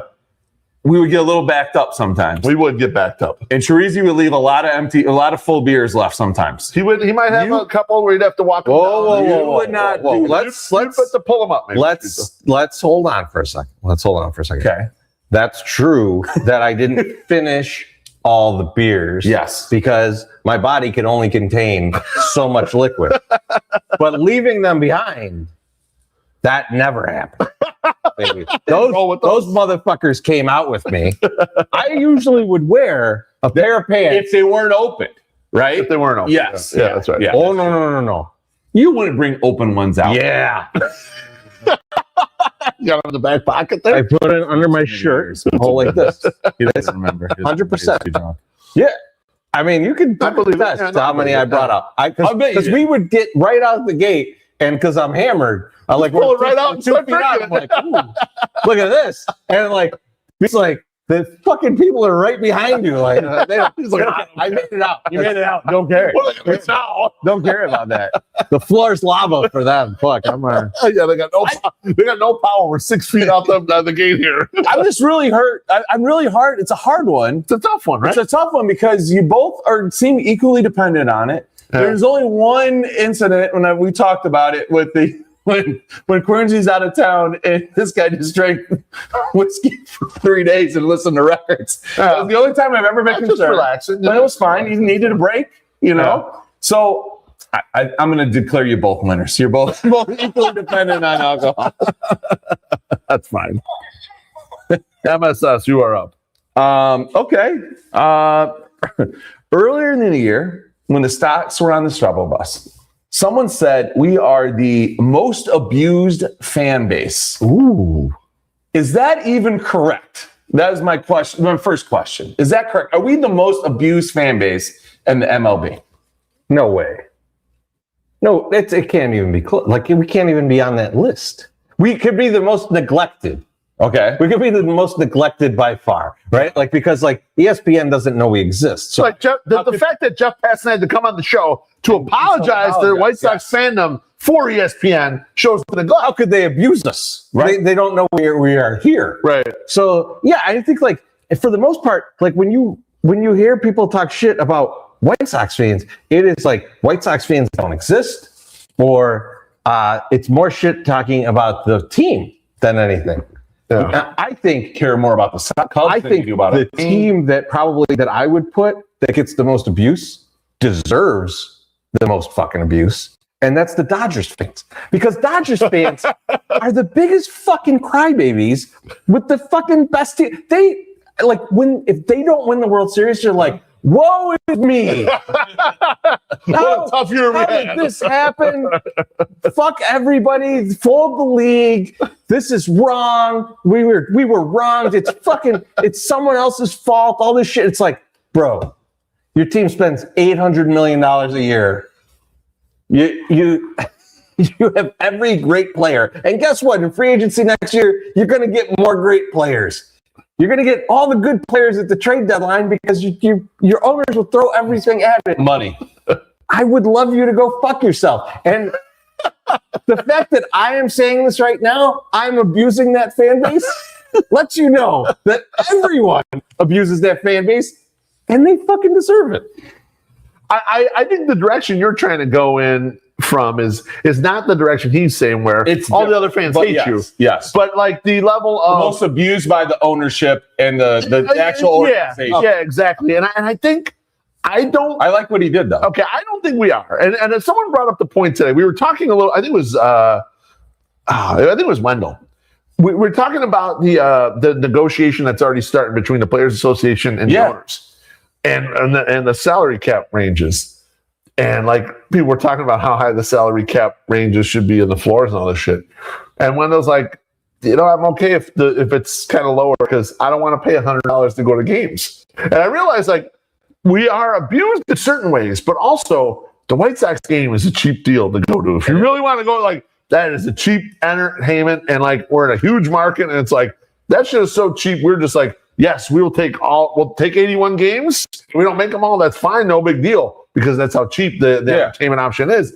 I don't think every other market's like that. So when I try to think about like abuse, you got to think of combination of this is expensive, you're in fucking hell. The other teams are beating on you and nothing. Like I kind of almost think like Baltimore is like an abused fan base. Like, and they had a little window there where they were like okay for a second, but you have the Yankees fucking pounding on you with regularity, the Red Sox pounding on your stupid asses with regularity. Then when you're supposed to have a good team, the Blue Jays all of a sudden shove you out of the way and go to the World Series, and like, and it's expensive to go to that game. Exactly, and it's like there's no relief from any of this. It's just kind of where's us. Yeah, well, we're like you already see it right now. We ain't even that good. And it's like, we can win this shitty ass fucking division, man. We're going to go to the playoffs and our ticket prices are cheap. So I don't think we're that abused. I think But Baltimore's a good example of what's going to happen when we go to the South Loop. Because correct. Because like if you ever, it's like close to Inner Harbor, like it's beautiful in that little area. None of us can afford to fucking live in that area. Like even with our Chicago money, we can't afford to go live in that area in Baltimore. Like it's fucking awesome there. And like, so it's expensive to go to those games. It's expensive to park around that fucking park. Like all of those things, like that we're like the people are excited about for the South Loop game. Motherfucker, you better have a good ass team, because if you have the Baltimore Orioles, you're gonna be really pissed about all the other stuff that comes with it. So I was looking at like trying to like see like how abused you are as far as like your team's winning, right? And there's won something, and if you've had some success, right? Playoffs is the playoffs, but when's the last time your team won a World Series, right? Yeah. And so the top 4 teams that have never won a World Series, well, actually one has, but haven't won in 77 seasons, is the Cleveland Guardians. Yep. That fan base is way more abused than we are. Correct. They had the 90s where they were running through fucking walls and then couldn't beat the Braves. And just like, we're good. They had great teams. The Milwaukee Brewers, who everyone loves and says is so great, 57 seasons, never been to the World Series, or have never won a World Series. San Diego Padres, which you were just there, ain't a cheap ticket, ain't a cheap drink, ain't a cheap beer. Fucking never. 57 seasons. Yep. Seattle Mariners. I mean, they've never gotten to the World Series. Seasons. They've never gotten to the World Series. Been there. And you had Randy Johnson, Ken Griffey Jr., you've had Ichiro, you've had all these guys on these teams and this last year, and you haven't done shit. So before we start throwing shit at our base, at least we've won a World Series in our lifetime. Exactly. And it didn't seem to be okay. We were grown adults, and we could go drink during that World Series. I mean, I just don't see them as being the most abused fan base across the MLB. You brought the Padres. Yeah. So for Sox fans that are listening, like I was just out there. It was a Saturday game, and I was like, well, I want to sit in the 108. So I looked at the tickets in the 108. Now the 108 it's more up the line than where we're at. It's more on like I think it's the third base line. And so I looked at those tickets. They were like $195 a piece. I went to the second level, which is also nice. Those tickets were fucking $90 a piece. This is not secondary market. This is from the fucking podcast, right? It's like, could you imagine? Like, I think a bunch of people that listen to us are like partial season or or season ticket holders. Like, could you imagine buying a party plan when the tickets are fucking $90 a piece? My God. Like, that's a fucking outrageous amount of money. So that's That's tough when you're not winning. Yeah. When the Dodgers are bashing your balls in year after year. When you look like you're going to be good and the Diamondbacks go, fuck you, we're going to be good. So we're going to the World Series. This is it's brutal. And then So at least we haven't endured that. a year. Exactly. But you know what though? At the same time, fuck ownership. Cough up some fucking. let's get a little better. There's no question. Throw a bag at Mooney. Go into the trade deadline and acquire expiring contracts. I want to see some old motherfucker in here. that got one move left. Still like Smokey Robinson, but you put him out there. Do it. Show me the money, motherfuckers. We're like people are showing up now. Yeah. We were talking to our guy down in the patio. Yeah. And it's like, oh man, I can't hook you guys up this weekend because it's gonna be packed this weekend. That's crazy. It's like that's fucking beautiful. But hey, man, we're putting the money in now. Yeah. Let's put some money on that team. Put some in the field there. Put some in the field. I think he will hook us up this weekend. Because the weekend he said he was going to hook us up, he never did it. But now he's come out and said, I can't help you. He's going to have time. He's going to be back. That's not the point of the story. I know. And I'll say this too. I'm always defending the team. I'm a big team defender, and I'll take a lot of heat. Yeah. If they do not re-sign Mooney or do a really good effort, and he turns down their offer and goes somewhere else, and we know the details, and we know that they gave him a really good offer, not this bullshit shit they did before, I'm going to be pissed. I'm going to have some. You heard it here, folks. You heard it here. Right. That will be one thing that gets me mad. Hit it again. So, this is bled outside of the Cubs series, and I'm a little bit fucking tired of it. This Green Bay sucks. Oh my God. So last night. I thought it sucked when it was against the fucking and it was like, let's do some bullshit. Whatever. We don't need that. When you do it against the Twins, the Twins hate the fucking Packers too. Right. Like the Twins fans are from Minnesota. There's no worse hatred than the upper edge of Wisconsin and people from Minnesota. Exactly. You think they're nice. They're not. They fucking hate each other's guts. Correct. It's very territorial. And so we're chanting Green Bay sucks to Vikings fans. What the fuck are we doing? Trying to come together. No, we do not need to come together with Vikings fans. No, I agree. Absolutely not. I agree. Absolutely not. Hey, our guy, the Andy Molitor that we see. Yeah. I love having drinks with him in the off season, but he's an enemy during the fucking baseball You're out, season, motherfucker. All right, fuck that. Like we are. I mean, our guy Trey's up there living it in Minnesota, surrounded by these motherfuckers, and we're giving them zero support. Out here, kumbaya over Green Bay sucks with the Twins fans. I won't have it. I don't want it. I won't have it. What do you guys think about this? Last night was stupid. Like the Cubs thing, I can understand it because we have a lot of pedestrian fans at that series. So you're just kind of like, they're going to do dumb shit and they're going to like, hey, let's do the wave. Hey, let's do this. And we'll probably see some of that this weekend too. But like, I would love a Detroit sucks. Yes. Whooping ass. Oh, that man. would be awesome. Yeah. Right? Vikings suck. Cool. Yeah. But no, we don't need a Green Bay sucks. Like it lacks like the thought. Like some the only time it's good is if we're playing the Brewers. If we're playing the Brewers, I think it's fine. But we can also just say fucking Brewers suck. Brewers suck. Like, I mean, it's tough to say that because they whooped our ass. So like, no, what you bring up, MSS, has me concerned that the Packers sucks chant is going to get into the lexicon of dumb stuff that people just do at games. Yeah, like the wave.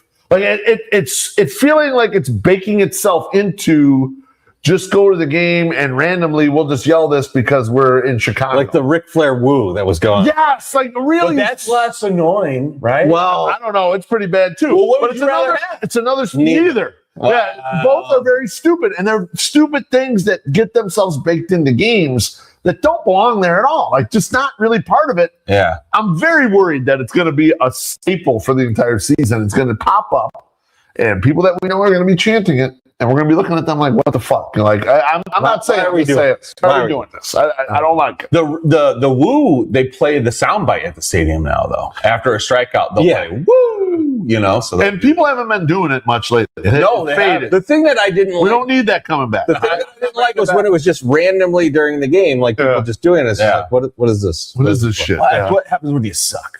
You know? That's true. I think it really does. I think it's part of it. But it's going to be hard when this summer comes around and we have like I'm saying, pedestrian fans out there, and we're going to have the fucking wave in the third when we're down 2. I'm going to be mad.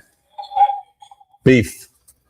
All right, we got to talk about this. I don't really want to talk about the person that did this, but I do want to get to the details of how it made a certain person feel. So very quickly, at the game the other night, it was Tuesday night, Did the retailer. a person that's insane, out of their fucking minds completely, came in their section. Unhinged. Specifically to motherfuck, I think me at a minimum and a couple other people, you were included in that group. Yeah. And this person called us fake or phony or whatever, and then pointed at MySoxSummer and said, "You are the fakest one." Yep. So my question for you guys is not about the insane person that said it. I don't give a fuck about that. But I was thinking about this a little deeper. Who is the closest to their persona, and who's the farthest away from their persona in real life? Like, how close are you to Chorizy-E? How close am I to BeefLoaf? How close are you to MySoxSummer? Who's the furthest away from that persona, and who's the closest to being that persona? I think MSS is the closest. I think he's just generally the guy that he is. Like, I mean, like, I don't like the calling him fake is weird to me because it's just kind of like, this is just who he is. It's hard for me to even call him MySoxSummer right now because I almost called him by his real name. Like, because you almost slipped up there. It's the same person. Because he's just kind of, he's what you get here is exactly what he is. I think I'm probably, I'll say the furthest. I think because like I'm overly animated during this. I try and like bring a lot out during this. But if you meet me in person, I'm a fairly quiet, laid back dude. I mean, like, incredible ball breaker, but quiet and laid back. I would agree with that. I mean, like, especially if I'm just with you guys, this is pretty close to my persona. Yeah. But like out in public, I'm just not like this. I just like don't like. I'm just kind of like I'm just trying to like. I get distracted by a lot of shit going on and stuff. So a lot of times I'm like, there's so much shit going on. I'm just gonna like sit here like fucking Bernie Lomax and just not move for a minute, you know? So like, I think I'm probably like the furthest from my persona that's on the show. And I think you are the closest because I think like genuinely, and I think this is a very good thing. It's just like, you don't have any bullshit to you. Like, I think like you, like, oh, he's got some bullshit. Even the things where he sees himself differently than he is. Because he's not the porn guy. He doesn't sell bobbleheads anymore. Like, yeah, exactly. Shit. But like he does all of that publicly and he's unapologetic about it. So like, no, you're right. He lies about it, but he does actually do that. So no, that's true. That's a good point. That's not what he said. That's not what he said. I know. I don't give a fuck. What do you think, Flo? It was tough for me. I agree that Chorizy is the furthest from his internet persona because you hold back a lot. You're a lot more like snarky, witty, that you don't always spike on the internet and don't always do that stuff. He pushes in there every once. A little bit, but not as much as he should. Especially on Twitter, I don't. Yeah. Like he could really cook on Twitter if he just like let it roll. Fight people. If he let it roll, I'll fight him for him. That's how it's always been. But he don't let it roll like that. He don't get it out there. He doesn't like kind of shut like you'll hear talking heads, different podcasts. Tracy's smarter than those fucking idiots. Like I know this because I know him, right? He holds back. He don't say that. He doesn't dunk on nobody. He doesn't give them no shit or whatever. So he's kind of like the furthest away.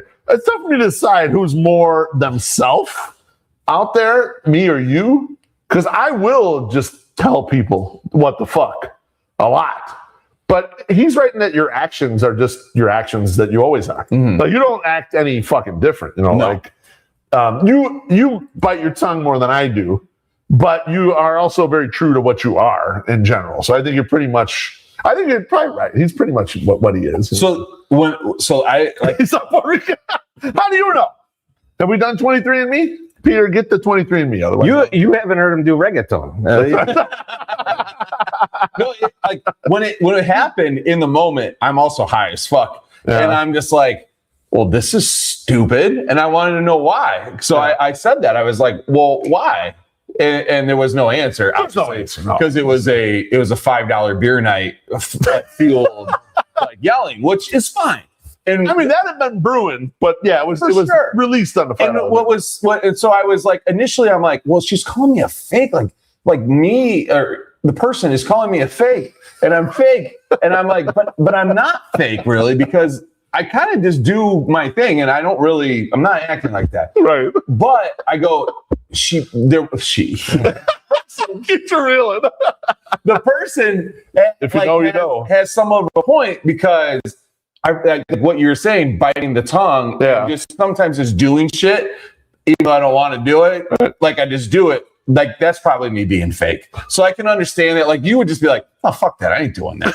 Because I'm gonna half-ass in trouble for saying I'm glad Big Cat wasn't on that stupid show. Like, so I'll just put it out there. Like, but like I'm talking like that's not a real thing. Who cares? But regardless, let's say a person who makes fun of me constantly online and then asks me for a favor.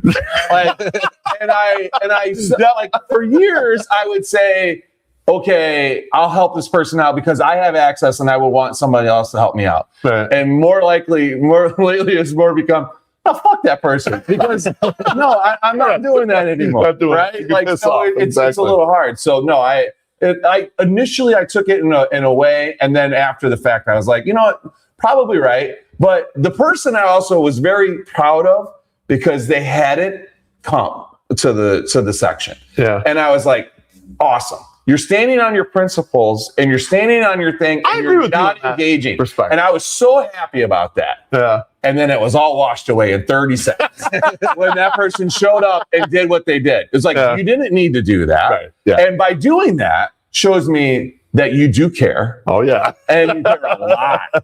And so, like, because, you know, normally when I don't care about things, I usually walk all the way over to the people and get into the place that I hate and then motherfuck them and say, I really don't like you.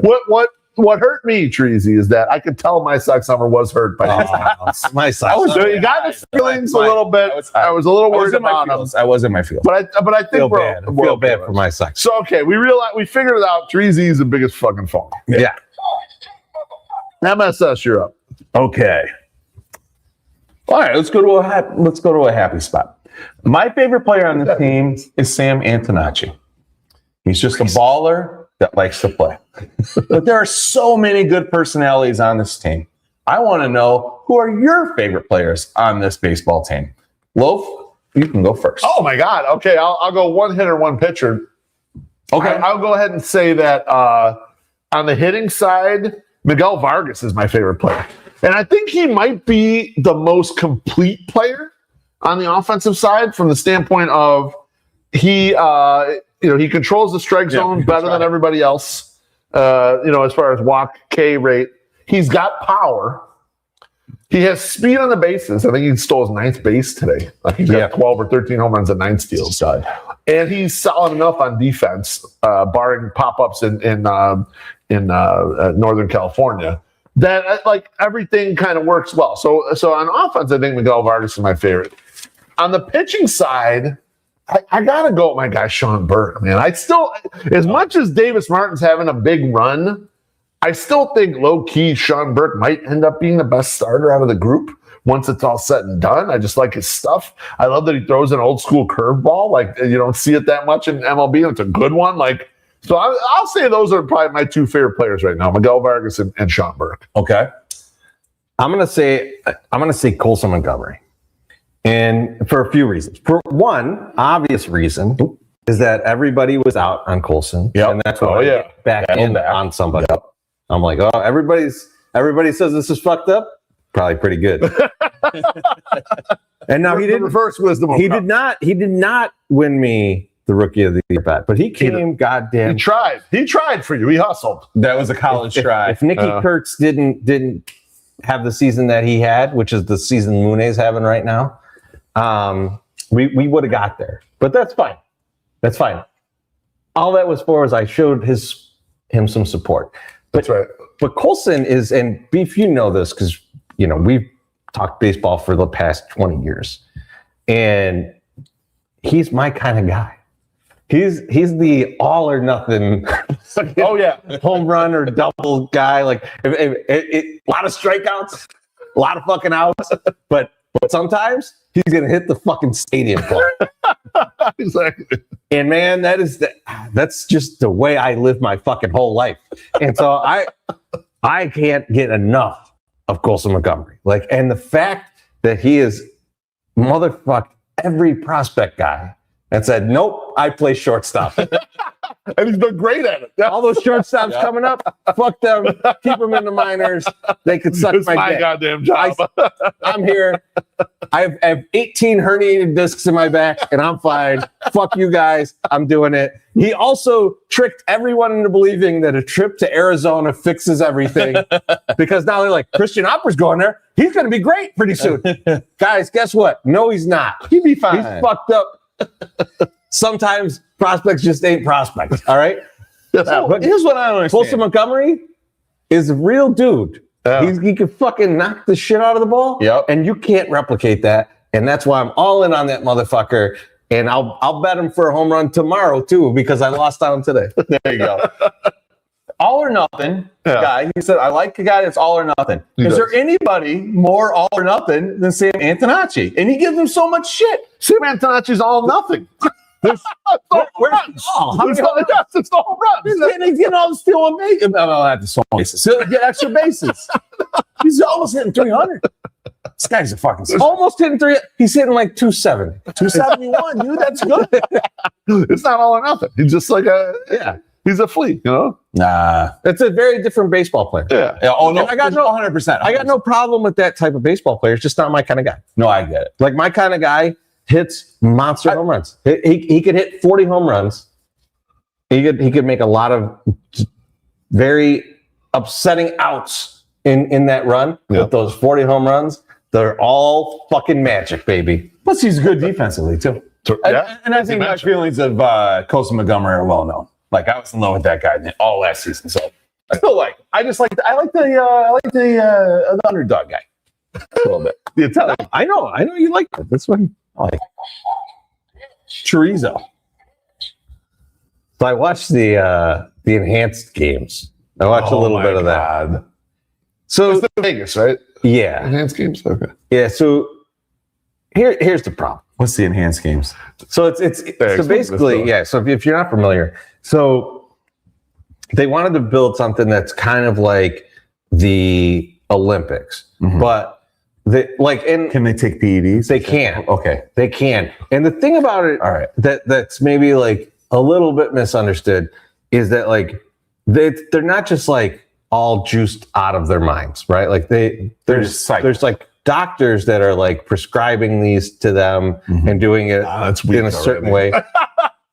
That's the pussification of America right there. I want these guys. I want these guys in pure liver failure when they're doing this shit, like Ben Johnson. But here's the problem that I saw.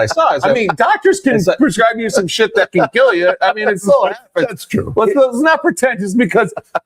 here's The doctor, that's okay. Also, you're not that bad. Don't worry about it. I'm not. No? Here's the problem that I found with it, but also why I'm so happy about it is that like a lot of these guys are kind of like they were once on the path to Olympians or like stuff like that, and then they didn't pan out, And they fall off. And so now they're doing all this, but they're all competing against each other, and so it's like a bunch of washed dudes, it out trying to do this.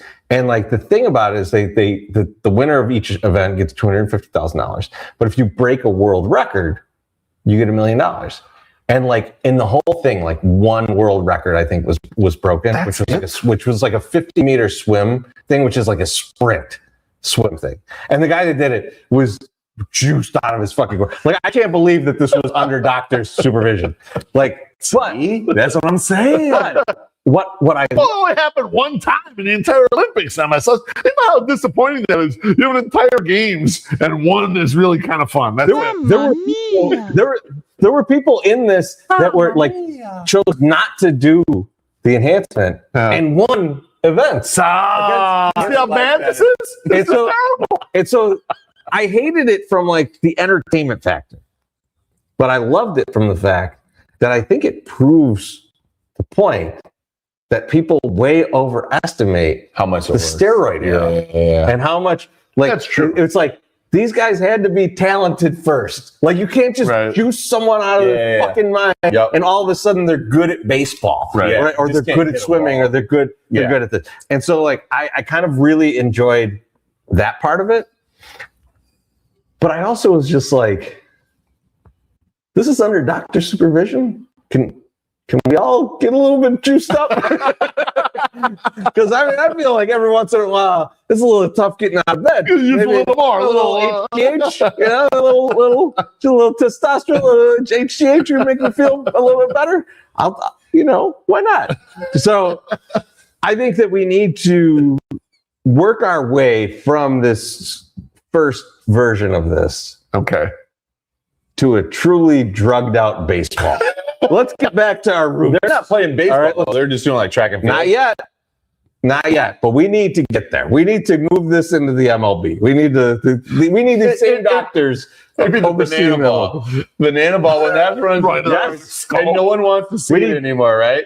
Like we need yellow anyway. Right? Don't you get jaundice from like? Yeah, that's what I'm saying. You get like liver. One team in banana ball. The roid. That's the roided up.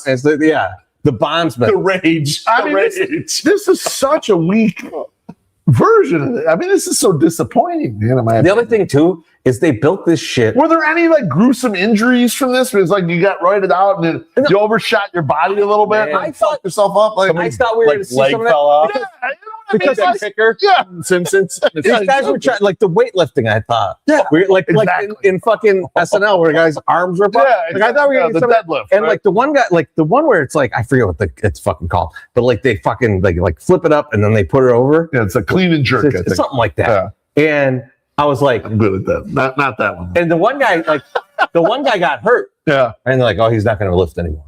And I was like, oh. Play back that fucking replay. I want to see his arm snap or something. Like I want to see like Jeff Goldblum ripping the guy's arm off in the fly. Like I wanted that, and the motherfucker like, oh, he twisted his wrist, and I was like, what, dude? You're on 8,000 different prescriptions right now. You can feel that? What a pussy! But that happens because remember, like. I was in San Diego. Does that happen? I don't know if that happens because I've never met someone who's on 8,000 different things lifting 1 billion pounds over their head. Don't you remember Sammy Sosa sneezed and like he couldn't play. And I was in San Diego watching the Cubs in San Diego because all my friends out there were Cubs fans. And so we were watching them and it was like, that's what happens when you get off the roids. Like it becomes like unbearable. But these guys were on the road. I know, but you just have a weird like thing that happens. But if it's weird because of the roids, I want it to be a disintegration. All right. So you need it like falling off. A gruesome injury is what I'm saying. Yeah. I want like the cables spinning off of the thing and fucking the arm just explodes. Like because what are we doing? Becoming more and more like his actual personality. Yeah, exactly. Exactly. Man, why am I watching this? I'm watching this out of pure like fucking fulfillment. That's what I'm saying. Like it's not everything. Yeah, I know what you're saying too. It's not everything. But you're still humans. Kinda.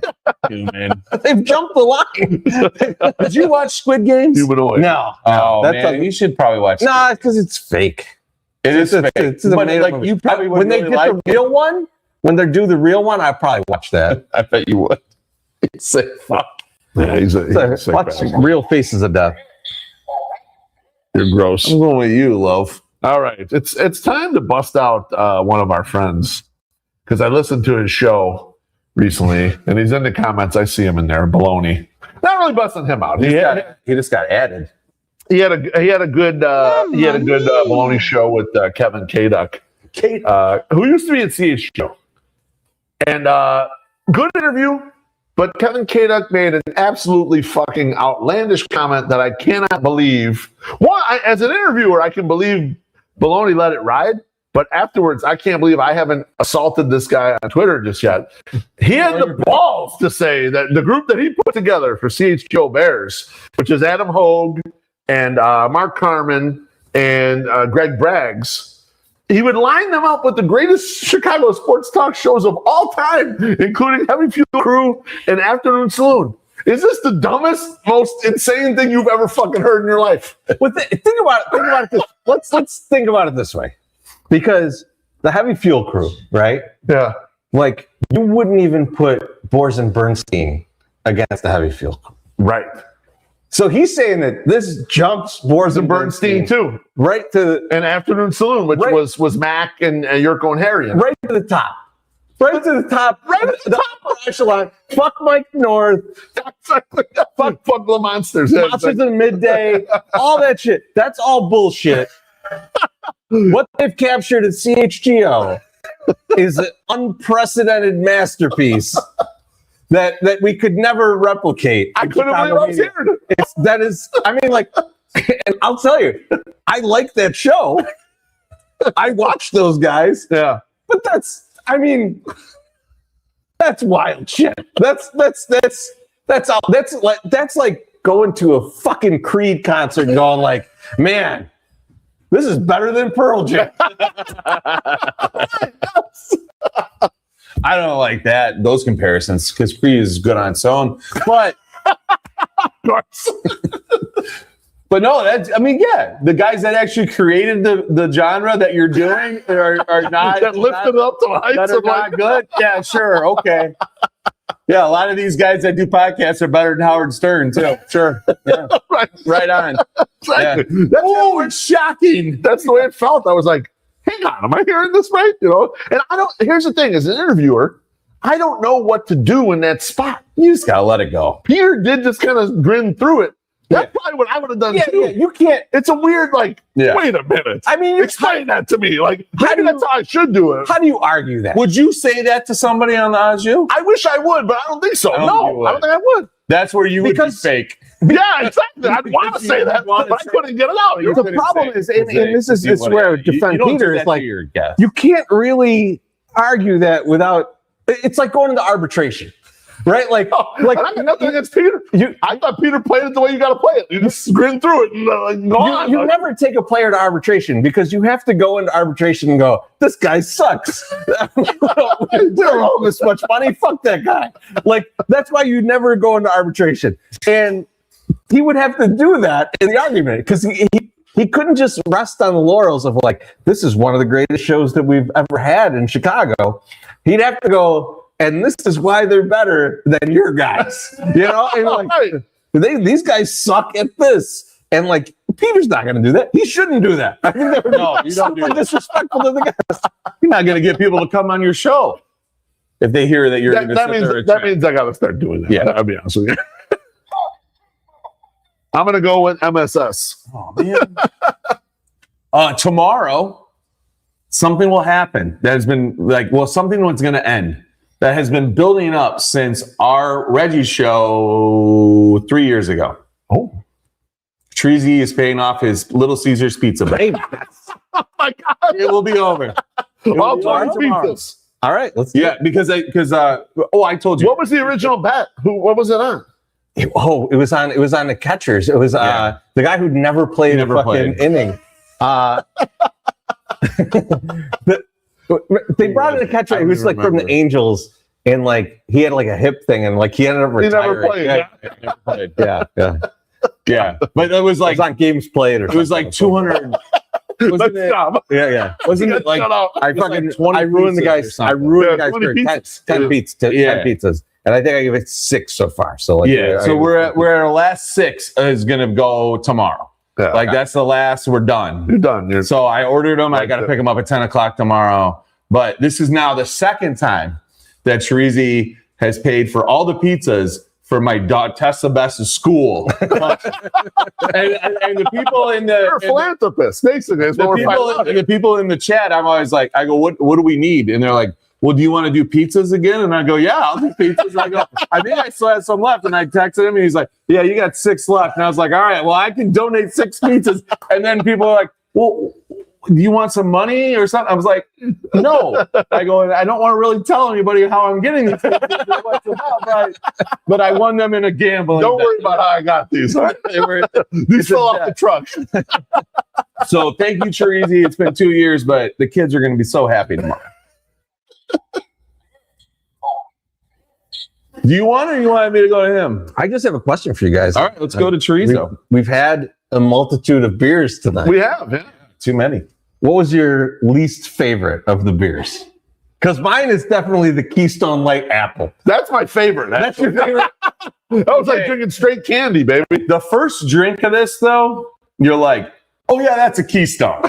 Because, like, the Bush isn't as, like, there's a Bush peach. That's fucking delicious, okay? It doesn't taste like anything but peach. This tastes like Keystone beer with apple in it, which is not totally unpleasant, but not great. It's off-putting. Right now, this West Coast Pilsner, which was not horrible from Maplewood. It was not horrible, but I'm burping it constantly, okay? Oh, wow. All I'm tasting is the Mosaic hops, which tastes delicious, but like, oh my God, I don't think I could drink that. I'm not used to drinking those beers.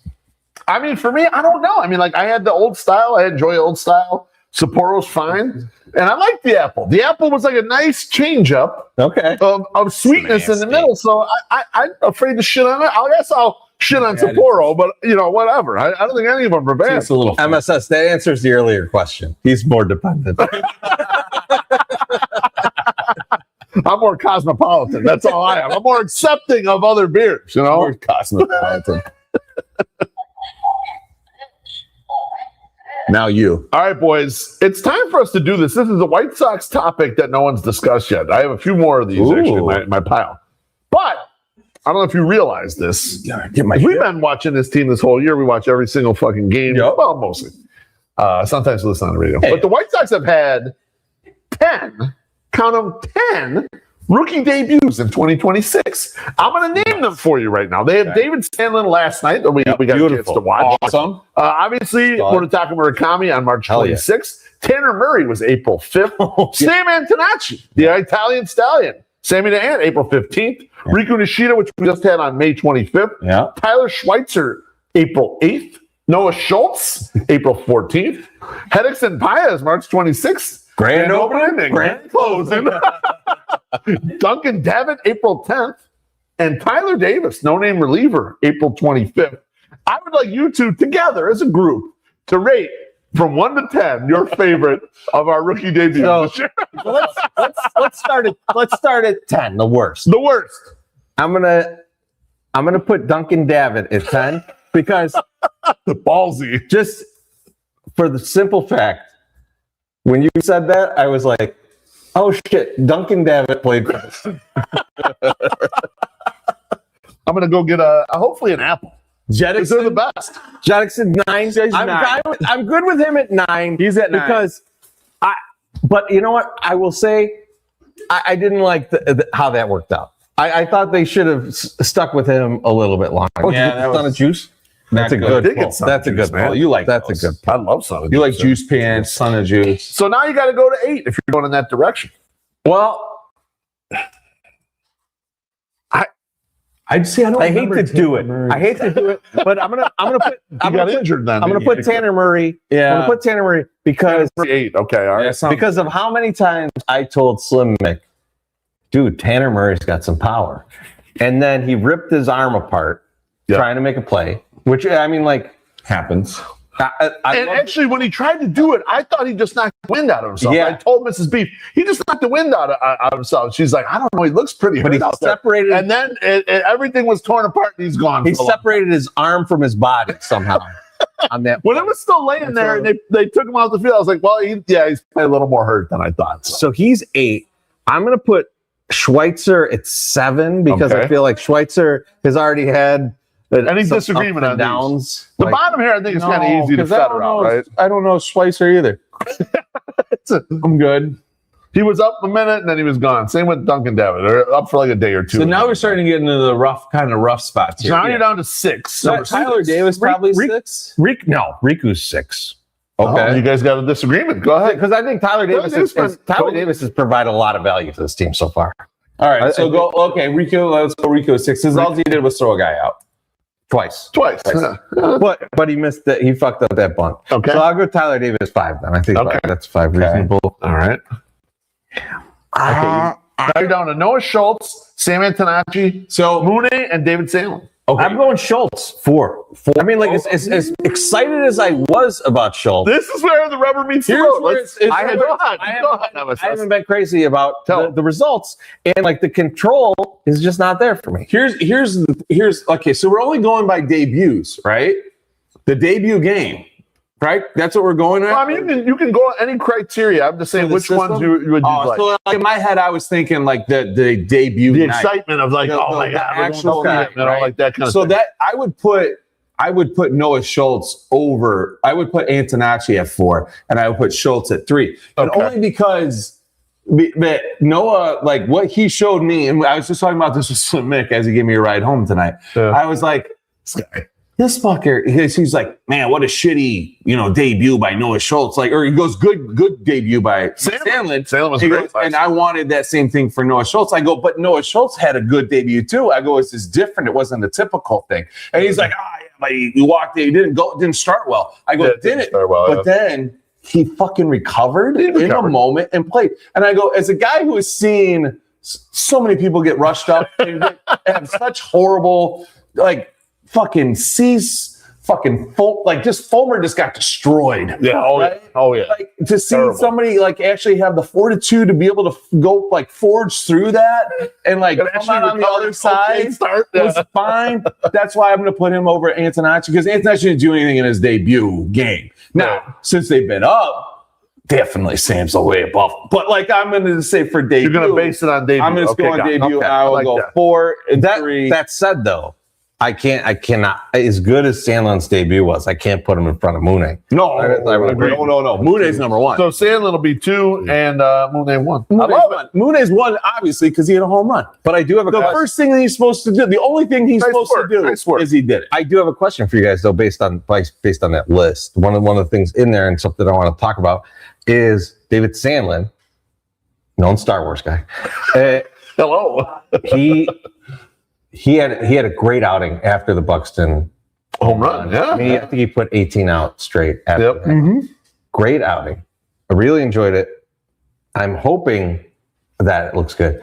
How good does he have to be for you to forget that we're paying Jordan Hicks like $18 million?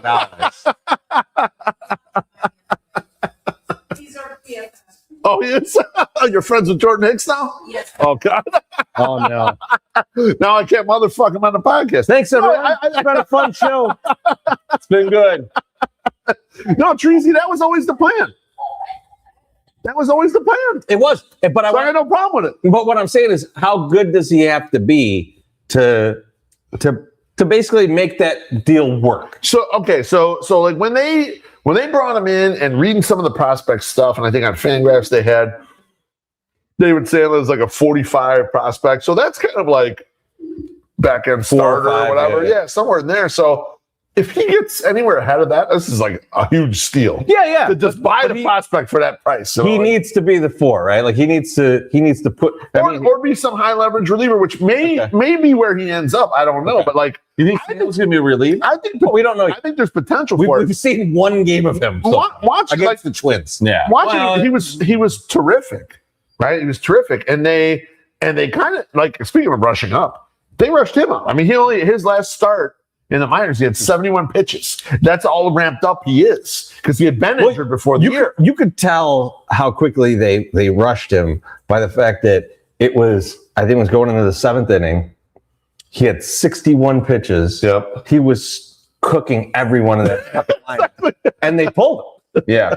Right? Like, so you could tell that his pitch count wasn't up high enough for them to even go like, just keep rolling through these motherfuckers. Exactly. We don't want to stretch you out here. But I was making mention to White Sox Dave on Twitter. You know, we don't have a good angle as far as like seeing the strike zone. But you and I had a good laugh about the two horrible swings Josh Bell took in the first inning. We're like, oh my God, he really destroyed him. Like Dave and I were talking about, because we said last night on the one Josh Bell swing, we were both like, oh, did he get hurt? I was like, it looked like he broke his elbow swinging, and Dave was like, dude, Sandlin was like painting the corners. It was beautiful, like what he was doing. He's like just dotting, and I was like, oh, okay, well that's great to hear. Like you like to hear that about a guy, because I think we do like a guy who could throw hard as fuck, which is David Sandlin. No, yeah, there's no question. But we love a guy who could command the fucking strike zone, because we've just, as Sox fans, and I mean every baseball team has this. It's like you hate the guy who just like walks a ton of fucking guys. It's so frustrating. It's so demoralizing sitting there watching a guy, and it's like runners on first and second, walk some motherfucker. And it's like, you can't walk anyone now. You got to throw it right down the fucking middle. So like, I think that's the kind of thing that you like to see out of a guy like that. So I'm very happy with the first start, but like, no question. I don't know how much more I need to see to go like, this guy's a starter in the rotation, and it's worth paying Jordan Hicks a lot of money.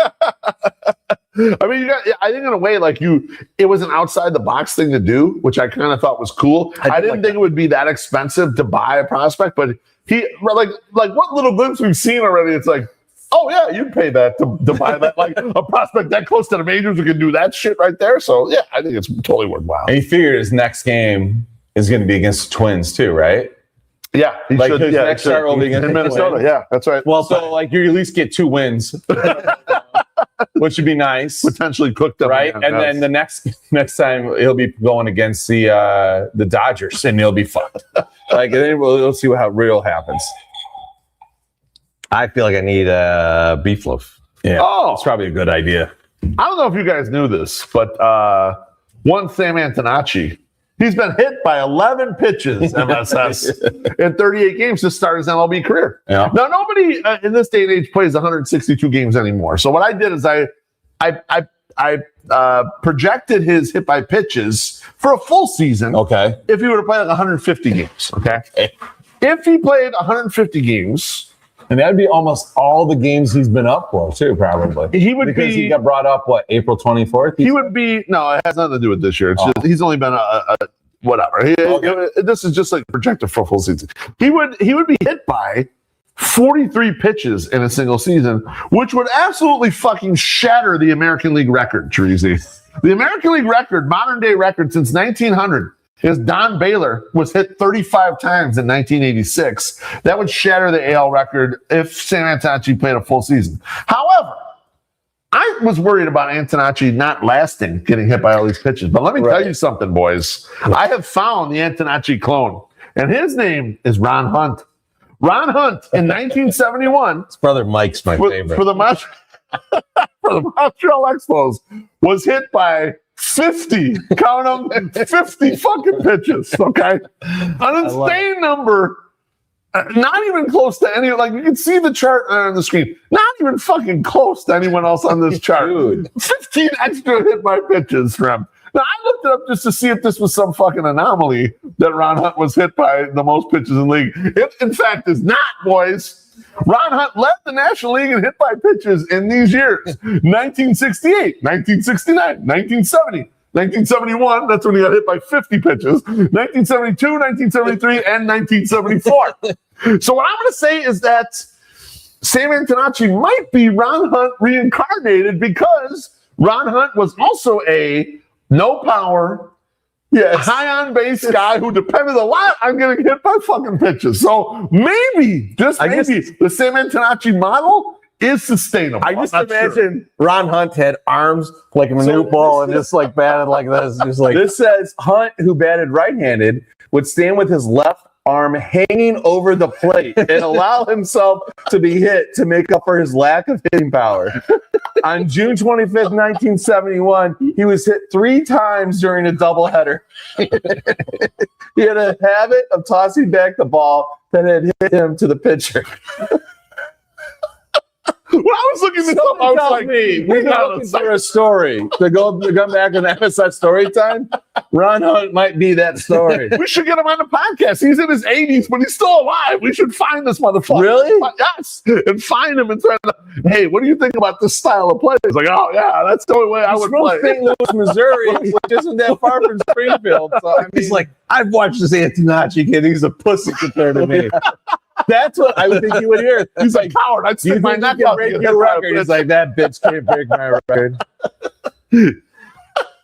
I couldn't believe it when I saw it. I was like, first I only looked to like 1978, the year I'm born. Sometimes I'll like filter for that. And I'm like, Don Beal or whatever. I'm like, well, let me filter it deeper. And like, if you go all the way back, there are, like in the 1800s, there are guys who get hit 40-something times, whatever. But when you filter for 1900, this motherfucker is so far out in the lead when getting hit by pitches in one season. What I'd like to see, because that time range, I'm trying to think, did Nolan Ryan pitch for the Mets in that time range, or was he with the Angels? That's a good question. I was in the 60s. I would love to see how many times this guy got hit by Nolan Ryan, because like that would up his toughness. Yeah, exactly. Like, oh, I got hit 15 times by Nolan Ryan in those years. Dude, he's only in the league for fucking 11 years. That made me have. Well, I mean, take a toll potentially. He was a two-time All-Star too, though. Two-time All-Star. We just talked about Duncan Davitt lasting in the league about 7 minutes. Like, MySoxSummer. Oh man, I got one more. So my kids are starting to ride their bikes like on the street now, right? And like they're out there. While I'm walking down to record this podcast, the people like after the viaduct, you know, there's a stop sign there going up to a canal. Mm-hmm. Not one of the 7 cars that went right through. How am I supposed to teach my daughters to ride like their bikes when people are just like not even stopping and they're looking at me going, what are you doing? Like, you know, why this is happening. So that was the first thing that rubs me a little bit the wrong way. But also I needed to say happy birthday to my friend Daniel, who got killed by a distracted driver at 2:00 in the morning in Huntington Beach 2 years ago, that nobody knows who hit him. They don't know anything. The family has no idea. So just slow the fuck down, stop at stop signs and just be cool. It just drives me fucking crazy. But today would have been his birthday. He would have been like 52. So yeah, I mean, it's sad that he was after a bar walking, probably went and got some food and somebody hit him and just rolled off. So yeah, it's a little fucked up. So but I didn't want to bring it down. I was trying to get this in before I ran out. You totally didn't bring it down. But cheers to Daniel. He was a great guy. HB. Hell of a baseball player when we played a 12-inch softball. Not a doctor, though. Not a doctor. I will say with the HB thing, you bring out HB. Yeah, I'm going out to fucking San Diego. Go to Anaheim. And this motherfucker just keeps telling me, oh, you got to go to this place in Huntington Beach. I'm like, motherfucker, I am going to be nowhere near it. Chorizy lived in LA for a long time. She has no desire to go to Huntington Beach. And he's like, you got to go to Johnny's. I'm like, my man. My God. My man. Love Johnny's. We're not going to make it. All right. It's not going to happen. He's a coward for not going, isn't he? You would love it. You love the rockabilly fucking shit. He deprived himself. You love all that stuff. I do. It's a Johnny Cash bar. I didn't fly out there for that. Like this guy. You don't like, dude. Oh, this motherfucker ain't never mentioned how much he likes this little fucking off the map bar somewhere. He says it all the fucking time. And I tell him, I give him direct. I'm like, this is where you line them up. If you end up here, I said, if you end up here, I didn't say go here, make a trip there. I go, if you show up in Huntington, fucking go to Johnny's and drop my name and you're fucking taking the gold. Oh, your name is still good at Huntington Beach. Oh my God, yes. It's like at that bar, I'm not saying every bar because most of them probably don't exist anymore, but that bar in particular, Yeah, family-run business, dude. I was one of their first fucking customers. Would go in and drink Bud Light, and like they would get a keg of Bud Light. That's where it came from. What your daughter drank? Whoa, the Bud Light thing. 24 years before she was born. Yeah. Whoa. Yep.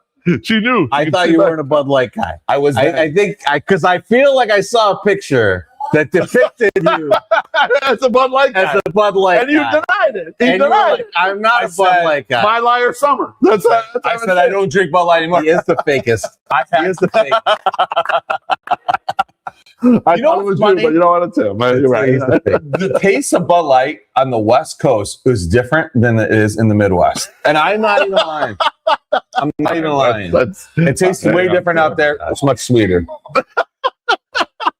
Crazy. I'm out.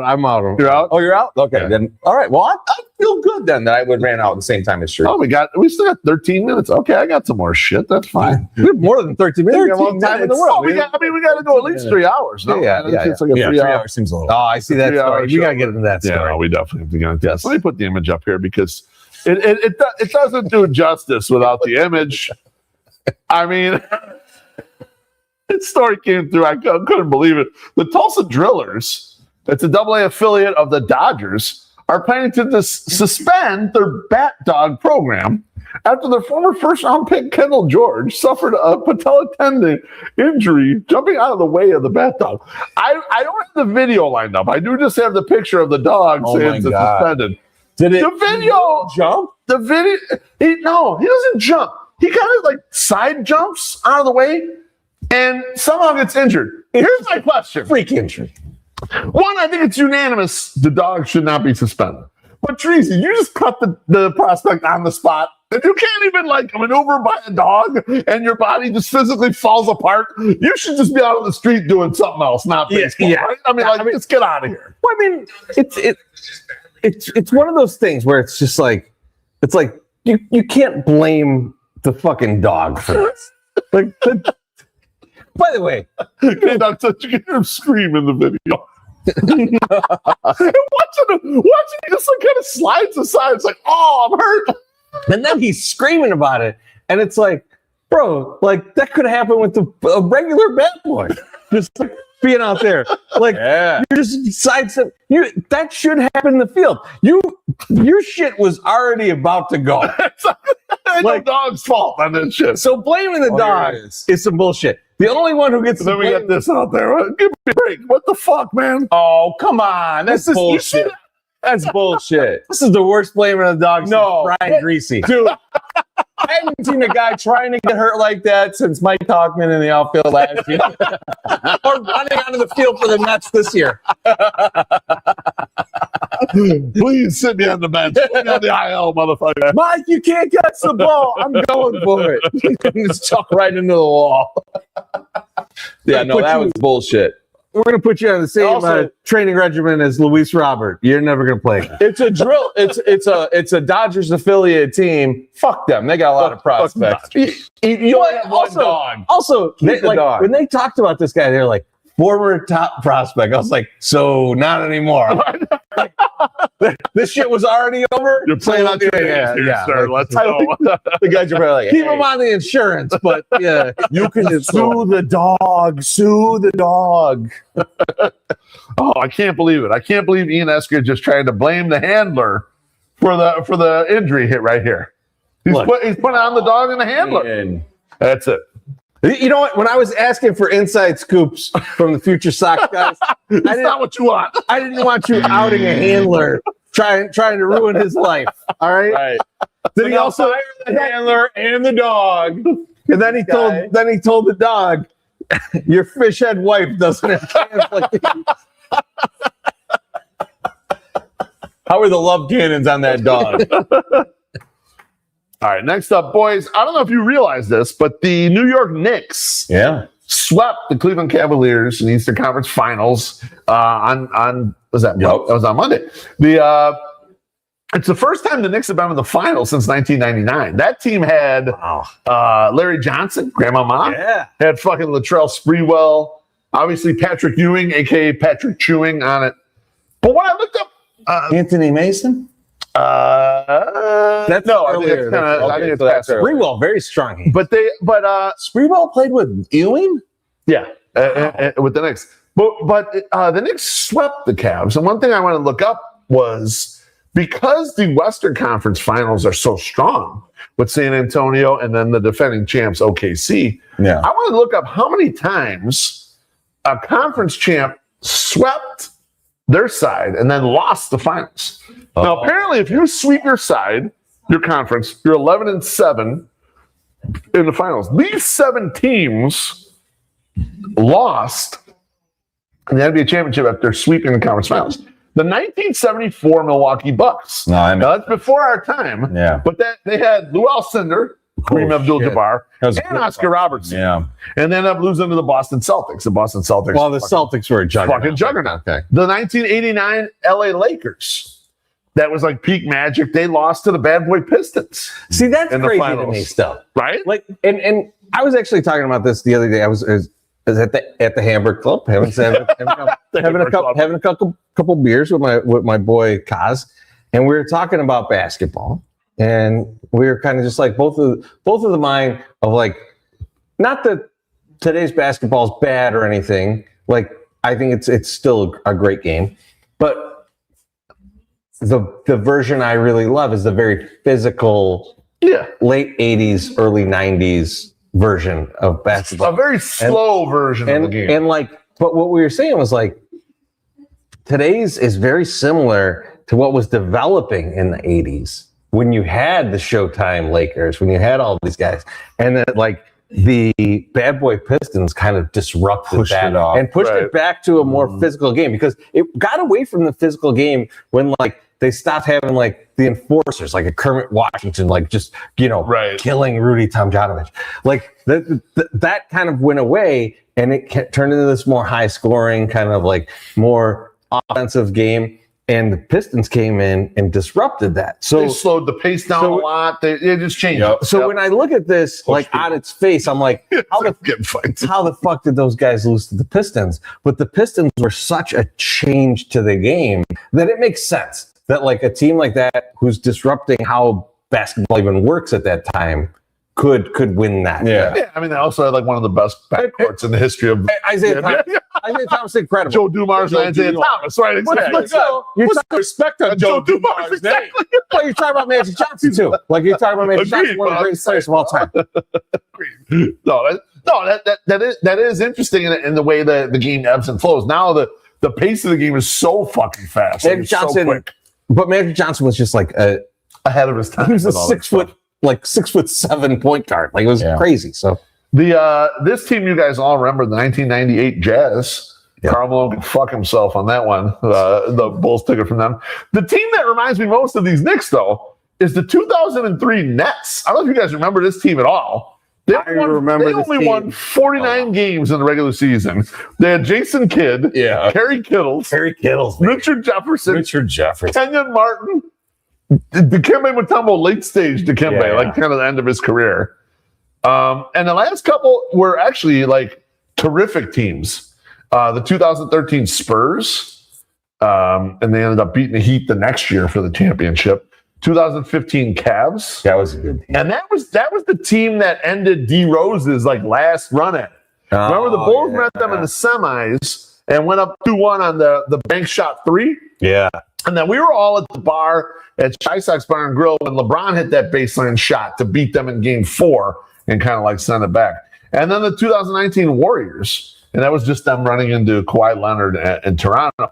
I thought it was interesting because, like, I don't think the Knicks are that good of a team, but I kind of wanted to see, do they got a shot in this, or does this happen sometimes? It looks like it does happen. Yeah. You run into a tough team in the finals, and so I don't know. I haven't checked the score to see who's winning tonight. I know OKC is defending champs, and no, they did not win. So the Spurs beat them. So that's going to go to a game 7. Could help the Knicks. Damn. But very, very fucking interesting. Game 7. Yeah. We get a drink here. Who doesn't love game 7? From Pedro, he says, #108. Oh, thank you, Pedro. Thank you. Appreciate you, baby. The fact that we haven't spilled this on anyone's computer is pretty amazing. BeefLoaf. Back to beef. All right, let's see what else I got left for you guys. What's a good one? They're all good ones, right? Are they all good ones? Wait, what's the rock and? I saw something say rock and roll. I do have a rock and roll one. I said, what happened to the rock and roll frontman, boys? Who's the last great frontman? Oh man, I was thinking about this because I saw the tweet by Pugs Moran talking about one of MSS's personal favorites, Scott Weiland from STP, being a top frontman of all time. And we have, in the 90s, the frontman was already fading out. There weren't a lot of frontmen. And I feel like that's still the case. Yeah, I mean, like, I think, like, and I'm not that familiar with this band, but I am familiar with like the frontman ability of this band, which was Muse. Muse was a band that I like came on the scene, and they had a like kind of Freddie Mercury-esque frontman. Oh. Like incredible. Like, you got to have the voice, you got to have the skills, and like you don't see that much anymore. And like I don't keep up with enough of this stuff, but like you see a lot of the stuff now, it's just like it's just not that. It's just not that. And like it's almost going back to a little bit of the kind of grunge era where people don't want to be right. They lay in the back a little bit. Like, I mean, like Jack White is one of the most popular people in music, right? And like he's not like a crazy frontman. Like he just like doesn't have that vibe to him. It's just like I know what you're saying, and I don't disagree with what you're saying with grunge. But when you think about electric frontmen, the last ones are all grunge artists. Like I don't know Chris if they Cornell, are because Chris Cornell's not. I love him as a singer, but he's not an electric. No, like when I think about frontman, I think like David Lee Roth, or something, or like Axl Rose, and that's why Scott Weiland fits into that. Mick Jagger is one of the greatest frontmen. It's a show, also, not just singing. They're doing shit. So then what about Kurt Cobain then being a frontman? Because he was a show though with smash shit. And no, I don't think Kurt Cobain is. But I understand what you're saying. But I think he's an all-time great songwriter. I think he's a great musician. I think that I look at the grunge guys. I mean, maybe Eddie Vedder. Eddie Vedder might be the exception. He's on the edge of that. He might be the last great front. Young Eddie Vedder. Yeah. Once he strapped on a guitar, that shit was over. But when you think about the grunge, they always want to try to show that they can play music. When you think about the grunge albums, or even anything 90s, listen to it like a Pumpkins album. The vocals are back into the music. They're not out in front of it. They're not like trying to say, okay, this is really the lead instrument here. They lay back in the cut a little bit. And the grunge records tend to do a lot of that. Now, Chris Cornell's voice was so fucking big that it didn't apply to that. But he also wasn't really a frontman. But he wasn't put on a show. He wasn't put on a show. Let me put it in this respect, right? Like right now, if you were to see a Van Halen show, you would 100% want Sammy Hagar fronting that band. Yeah. Because you know that the singing is better. And it's always been better. He's always been a better singer. Yeah. He's always been a better musician than David Lee Roth. But if you could get in a time machine and see Van Halen, you want to go back to the 80s and see them with David Lee Roth doing the fucking jump with the fucking thing and all the shit. Like that's the difference between a frontman and like a great singer. What about Billy Joe Armstrong from Green Day? No, I think he might be. I've seen him. I've seen him a lot. It's not a show. Like it's not a frontman show. He's fine. The guy just grinding. I love Green Day. Yeah, I think Green Day is a great band. I would go see Green Day right now if you ask me to. I think we have a little block here. He's not a true front. And the true frontman actually play guitar. Yes. Who are they? Who's the frontman who really plays guitar? Well, I guess Jimi Hendrix maybe is like that, but set the thing on fire. He's dead. Agreed. We're going way back to the 60s. It didn't go good. But I will say, let's say just play an instrument. Yeah. Right? Because I think Freddie Mercury going to the piano and then coming away from the piano and like I'm thinking like Live Aid. Definitely a showman. Like holy fuck. I mean that shit is epic. Like that's beautiful. It's fantastic. So I do think that like you could totally play guitar and be be a great frontman? Yeah, he's just not really that much. I get what he's saying. Like I don't agree. I agree with Chorizy on that. They run all over the place though. Who? Green Day. Like he's putting on a show. He's doing shit. It's making jokes. I get it. He's not what what I'm talking about. At least he's not. What you're saying is punk rock can't have no frontman except Johnny Rock. That's the only frontman. Which is hilarious because I don't know if you saw the Riot Fest lineup drop today. The Sex Pistols are playing without Johnny. No Johnny. But Public Image Limited is there with Johnny. And I'm like, man, you better play them at the same time. I want those two. Like people have to choose. Like but I don't know who's a great frontman for you, Beef. I was kind of thinking in the same era you were talking about, where like I think like Axl Rose might be one of the last ones. Scott Weiland might be one of the last ones. Like just great frontman. Like when you go to the show, and we've seen SDP a bunch of times. Scott's running around. There's all kinds of shit going on with that. Even if you don't like the music, that part is like. Well, I saw him in his better than Velvet Revolver. Well, the same idea though, right? He's kind of doing work. Yeah, it was a great showman. You got a showman, right? And a lot of showmen left. There's a good one, but I don't even want to say it. Who's that? He's fucking MAGA. But Kid Rock. Kid Rock is actually a good frontman. I agree. And I would. That's a good call. Actually, that's a good point because we're kind not of anymore because we're kind 55, but But it is we're kind of skipping that genre, and I think that like. In as much as I don't like Fred Durst, but like Fred Durst and Jonathan Davis probably fit in that. Sure. I think that's right. More than any of them. But like, so those are the last. For sure. Yeah. Those guys. The last frontman. New metal. But that's the last frontman. But can I throw something at you though? Like go ahead. A lot of country dudes too, probably. Well, but we don't listen to that shit. What about rap? Because I think that rap is that. Yeah. Rap might have that kind of locked down because I think that some of these guys,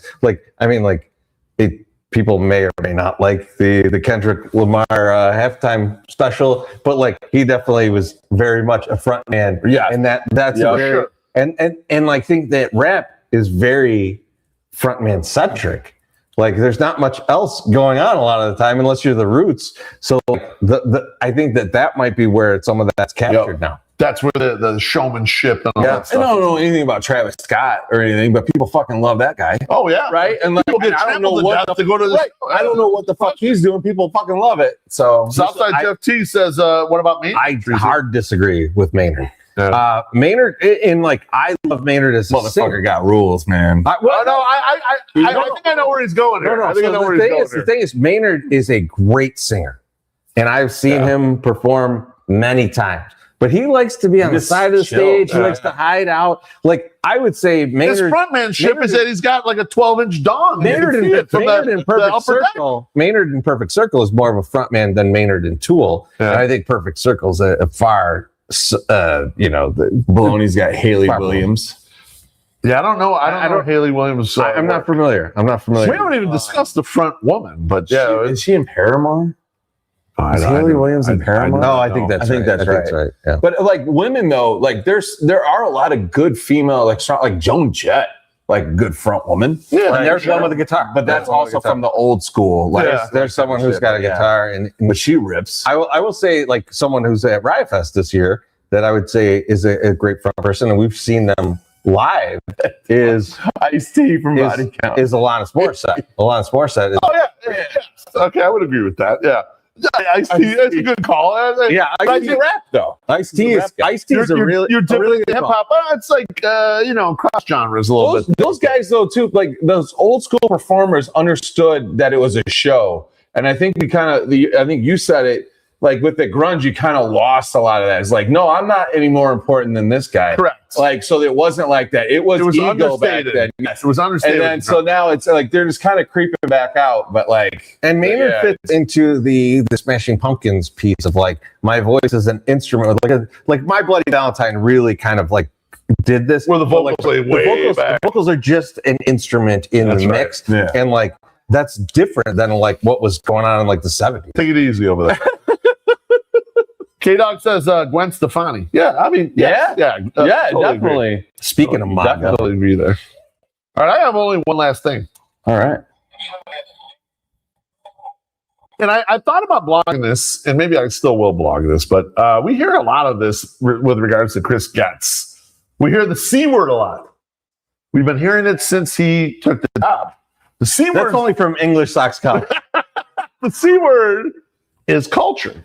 And there's been a lot of discussion, a lot of things made of culture. And I think there's two real discussion points here. Number one, the White Sox have looked to change their culture in a very specific way on the field, as they want to acquire more baseball players that love baseball, as opposed to just talented athletes who are good at baseball. Yeah. Which I think, in a way, is a smart move, a smart way to overachieve whatever you're kind of currently doing. Right? Yeah. I think the approach is a reasonable approach, assuming you can continue to do it. I don't know how deep the well is on that, but I think as fans, they jump on the culture thing, thinking like culture will solve all ills. I don't personally think it does. However, I think that Chris Getz was also hiding behind the word culture because he didn't want to say something that he thought when he took the job immediately, that the fan base was not ready to hear from him. So he used culture to replace it. But what he really wanted to tell you guys was that he is smarter, better at GMing than the last two fucking knuckleheads that were in that spot. But you were not ready to hear Chris Getz believing that he could do the job better than the golden boy, Rick Hahn, the guy who was supposed to be so smart. So he used the guise of culture to rope you in and say, well, we'll just get a better culture in here. But really what he did was operate the GM position like a modern GM should operate it. And as much as he knew, I'm assuming this is how he sold Jerry on the job, I'm smarter than those guys. I know how to do this job better than those two guys there. He was never ready to tell you that. And in my opinion, he played this so perfectly, laying back in the cut, hiding behind the term culture, that I am so goddamn impressed with how smart this motherfucker is. You guys agree or disagree with my thoughts on this? I agree to some extent. I agree. I will say that I think like the consultants that are brought in to bring a better culture to organizations is one of the biggest grifts of all time. For sure, yes. And I think that like because we're actually I was at dinner with a company the other day, and I was talking to them, and I was laughing. They were like, one person was like, "Yeah, I had to take this training," and it was just kind of like, "Don't be an asshole." Do you really need to know that? It's like, if you don't know that, you should have already not been in the organization. And so I think that kind of thing is just like, to me, that's like a corporate buzzword. Right. And I think there's a lot of things that underpin it that really like, you can't, Chris Getz could not have fixed this quickly. Right. Like if you had a true culture problem, like, which means tons of assholes in your organization. Right. Like it takes, and they've cleaned house a bunch, but like you couldn't even do it that quick, like as much as they've done. So I think you're right that he used that as like, people like to hear this. They like to hear that. Yeah. But like what I'm really going to do is go, okay, we should have different scouts in here. we should think about the fucking draft differently. Right. We should have more smart people with opinions getting in here and talking about things. We should discuss things more as a group instead of two fucking guys, one who won a World Series and certainly went to his head, and another guy who had no suitors, but everyone thought he had 1,000 suitors, and that went to his head. And like they were just like, we know everything. Fuck you guys. We're so smart. Yeah, exactly. And when you live under that, and you go, well, guys, there's a lot of people with good ideas here. All you have to do is get rid of those motherfuckers and go like, hey guys, with all the good ideas, let's use them. And then you're there. So like, I think there's some of that, but I also like, we have to give some credit to Chris Getz. Like, I think he's made a lot of good moves. He's done a lot of good things, and whoever is getting the money out of Ishbia to get the thing in Dominican going, like, kudos to that person. Bless their heart. I don't know if it's Chris. I don't know who it is, but someone is going, Daddy Ishbia. You know what we need? We need some money for the Dominican. Baby, we're gonna set things up. Like, all of that infrastructure stuff, it's not like some brand new thing. Theo Epstein came into the Cubs and did the exact same thing. For sure. Yep. And like, I just like that we're looking at it like that. But culture, get the fuck out of here. That's the fuck. But you could be using the culture name or culture word as you have two assholes that are just doing something and they're perpetrating, like, you're making people depressed underneath them. I think right? Sure. Like, how depressed was Rick Vaughn when they hired Taylor Russo? I agree. Like, that motherfucker was depressed. He was sad, man. It bit him finally. Like, his Chicago voice came out. I agree with you, but it's not presented as we got to get the top out. No, I understand. That fixes the culture. They're like, oh, this player or that player. That's not what it was. Or not even it's just like, it wasn't like a thing. Yohan Moncada was infecting the entire team with whatever. And it's like, because, I mean, like, he's just one dude. There's not the capability to do that from one fucking guy. So like, I don't know. I think that, to your point, like, it's probably, yes, what he's talking about is knock out the top. It was the top. Big dummies, it was 100% the top. Because I think what we're seeing, and this is what it's going to be really hard, and we're going to see developing as the team gets better, right? It continues to go on, is you're going to see that Chris Getz was actually qualified for this job. Yep. And it really wasn't that hard. Hopefully, we're going to find out to get money out of Jerry when you had a good plan and you knew how to use it. That's right. That's what's going to be really hard for people to swallow. Yep. Because it's been shoved down their throats that Jerry's cheap. Jerry doesn't do the right thing. Jerry doesn't do this, and Jerry plays into it and has played into it. It's so nice to see all these people here today. You know, that kind of bullshit. But like, he spent when they were close, and Rick got him somehow to spend money. But the fact that Chris is doing it on a fucking a baby budget, shoestring budget, a baby budget, and look at how much of a return he's getting on it. It makes me want apologies, but then people get upset. But like, so it's so early for that. But like, we don't need everybody apologizing for everything. But I do have a question for you. Can you say, like, because when you talk about the Jerry so harshly, talk about the Jerry money thing, right? Yeah. The thing that I always come back to is the Machado contract, right? Like, do you guys actually believe that Jerry said, hey, look, I know you guys want $300 million for this guy because that's exactly what he asked for, but could you offer him $250 million? No, they got cute. Billion weird incentives. Of course. No, that was their decision. That was them dumbasses getting cute. He was handing them the money, and they said, well, we could maneuver this around. Right. No one else is going to offer this. Do you know why we know it was their idea? Because Kenny Williams said, we actually offered him more money. Everything went perfect and everything hit right? That's like the guy saying, well, you could make a ton of money if you just hit this 6-leg parlay. Don't why bet those single bets? This will run it all together. Yeah, that's all. That's goofy. All right. I think that's it then. Good night.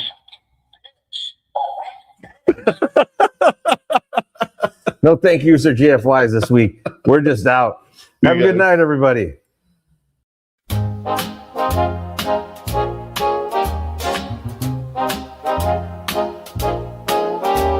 Thanks for spending your little Friday with us. Hope you enjoyed yourself. We gave you your fill of baseball, beer, and bullshit.